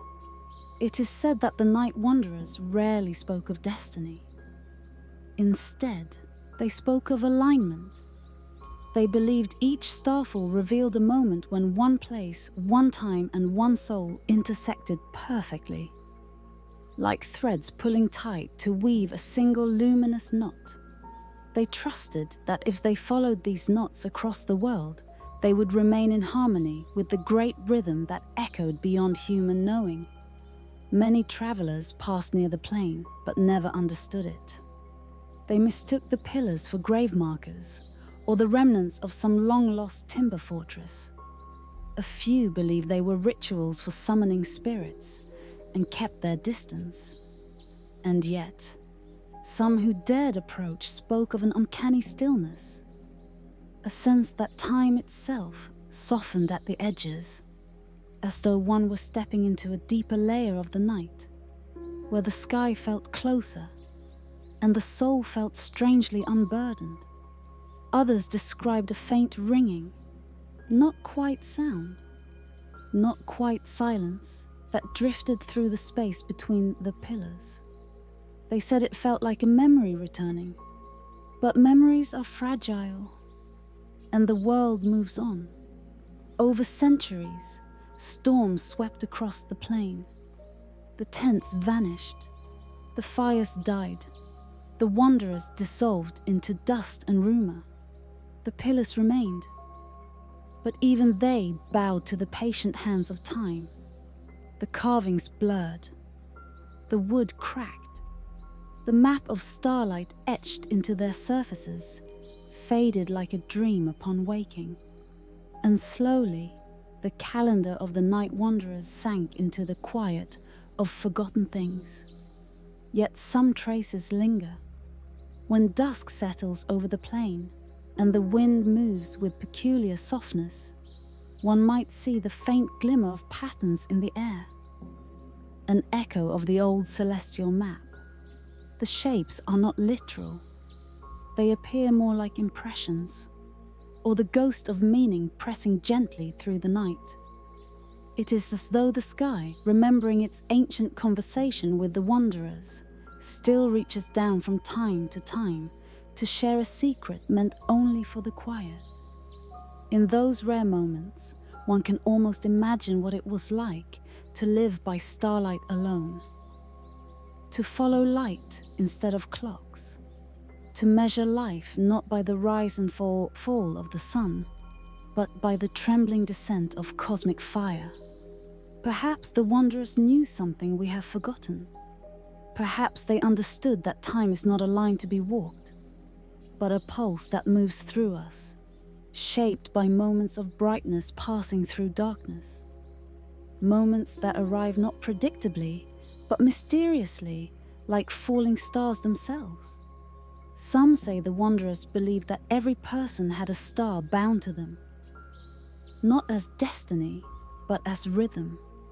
When the star brightened, one felt drawn to move. When it dimmed, one felt called to rest. And when it fell, it marked a turning, a gentle invitation to begin again, or to release what must be released. If one listens closely, the faintest echo of that belief still hangs in the night air. There are nights, even now, when a single meteor arcs across the sky, painting a soft ribbon of light over the sleeping world. And for a breath, a single delicate breath, something in us grows quiet, something ancient stirs. We feel, without words, that the moment is meaningful, that it is marking something, that perhaps, if we were wanderers, we would already know what it meant. But we are not them. We live by clocks and calendars, by schedules and seasons. And yet, perhaps some memories never fully die. Perhaps some whispers remain in the dark, waiting for someone patient enough to listen. As the night deepens over the forgotten plain, the last pillar stands like a sentinel of old time. Its carvings are nearly erased, its meaning nearly lost. But if one's fingertips trace the softened grooves, there is still a faint warmth in the wood, as though the memory of starlight has not entirely faded from its grain. Where memory fades, something waits. Beneath the silence, something moves. And when a wandering star falls across that lonely horizon, scattering silver dust over the quiet earth, one might feel the world pause. One might sense the old rhythm stirring again, the rhythm the wanderers once followed so faithfully. Perhaps it was never meant to be understood. Perhaps it was only meant to be felt. And as sleep gathers at the edges of the listener's mind, as breath softens and the world becomes slow and distant, the final thought drifts like a feather through darkness. The night wanderers measured time in moments of light passing through shadow. And maybe in our own quiet way, we still do.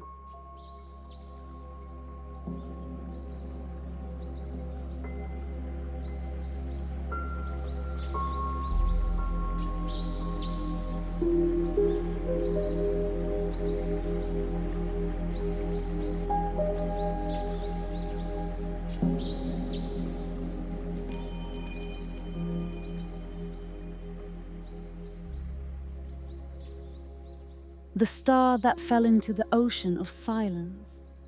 It is said that in a forgotten age, when the night sky still trembled with unspoken stories, a single star loosened itself from the heavens and drifted downward like a silent tear.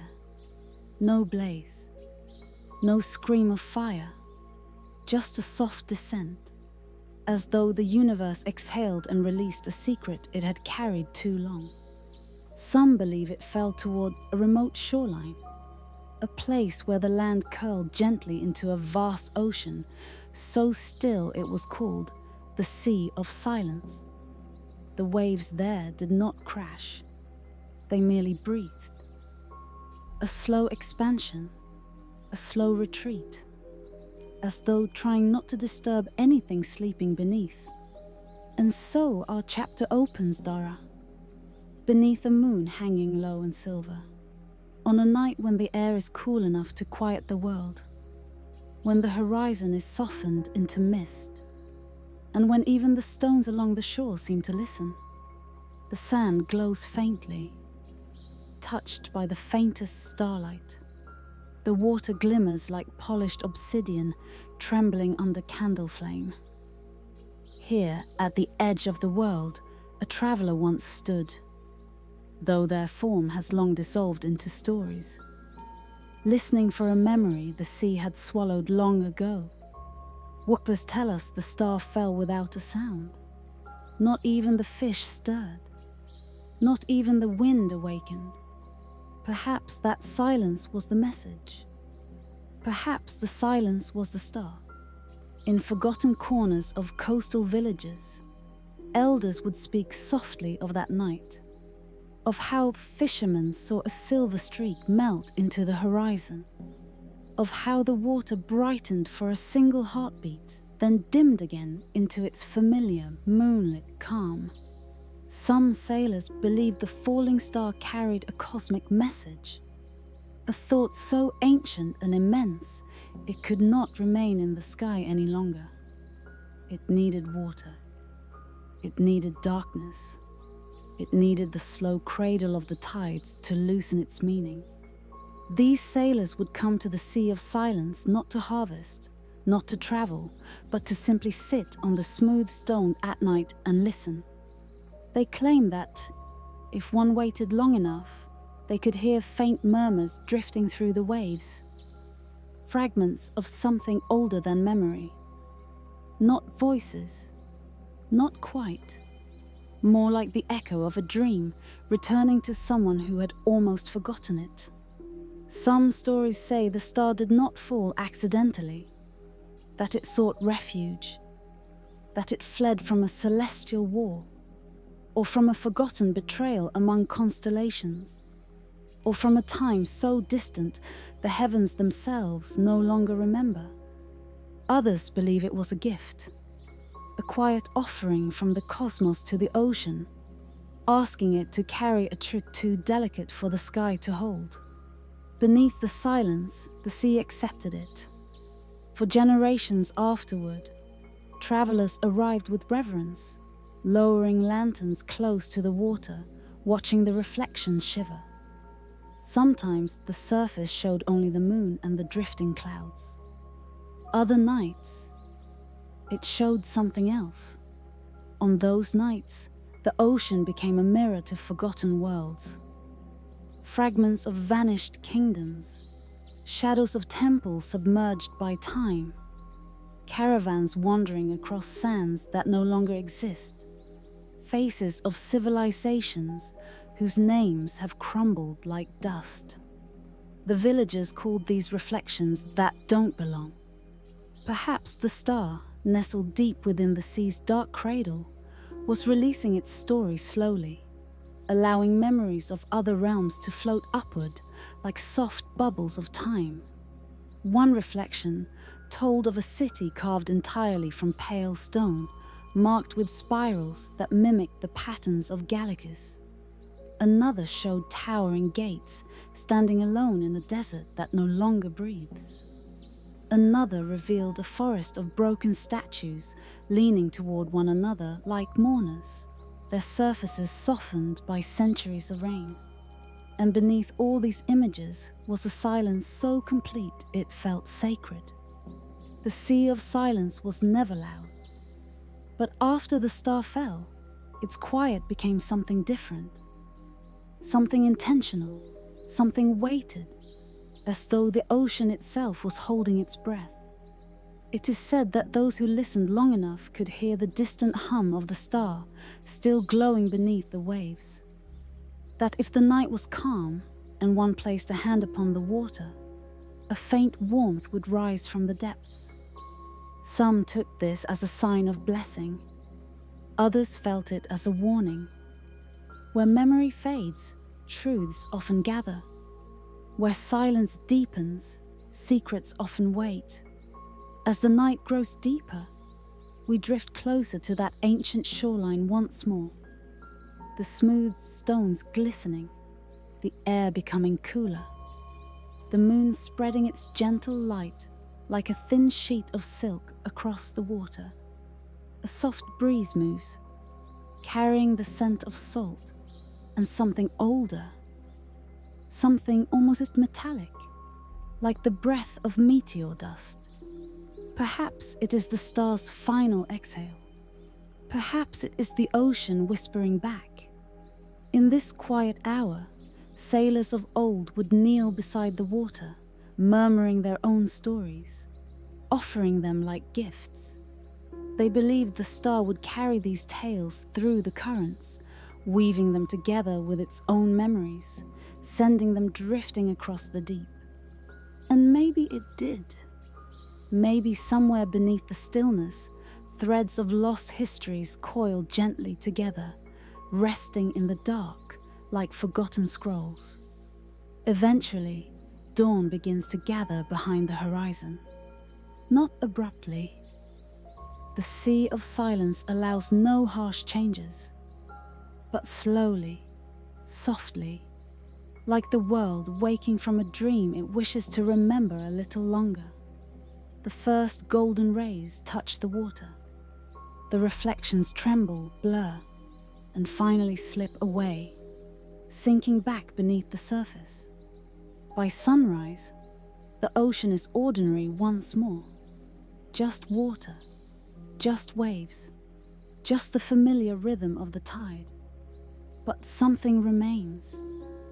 Some believe the star still murmurs beneath the deep, its voice softened by centuries of drifting sand and sleeping currents. Others believe the star's message was never meant to be fully understood, only felt, like a warmth that lingers long after the fire has dimmed. And perhaps that is enough, for in the end, the sea of silence keeps what it chooses. The star stays hidden, wrapped in quiet dark, far below where light can reach, and the shoreline remains exactly as it has always been. A place where wonder comes not with thunder but with breath. A place where the universe once touched the earth without a sound. A place where, if you sit long enough, you may still feel the faint echo of something drifting through the deep. Perhaps it was never meant to be found. Perhaps some voices only echo when we are ready to listen. And so, as the final light of dawn settles upon the stones, we let the ocean keep its silence, and we slip gently into sleep with the memory of what might still be murmuring far below.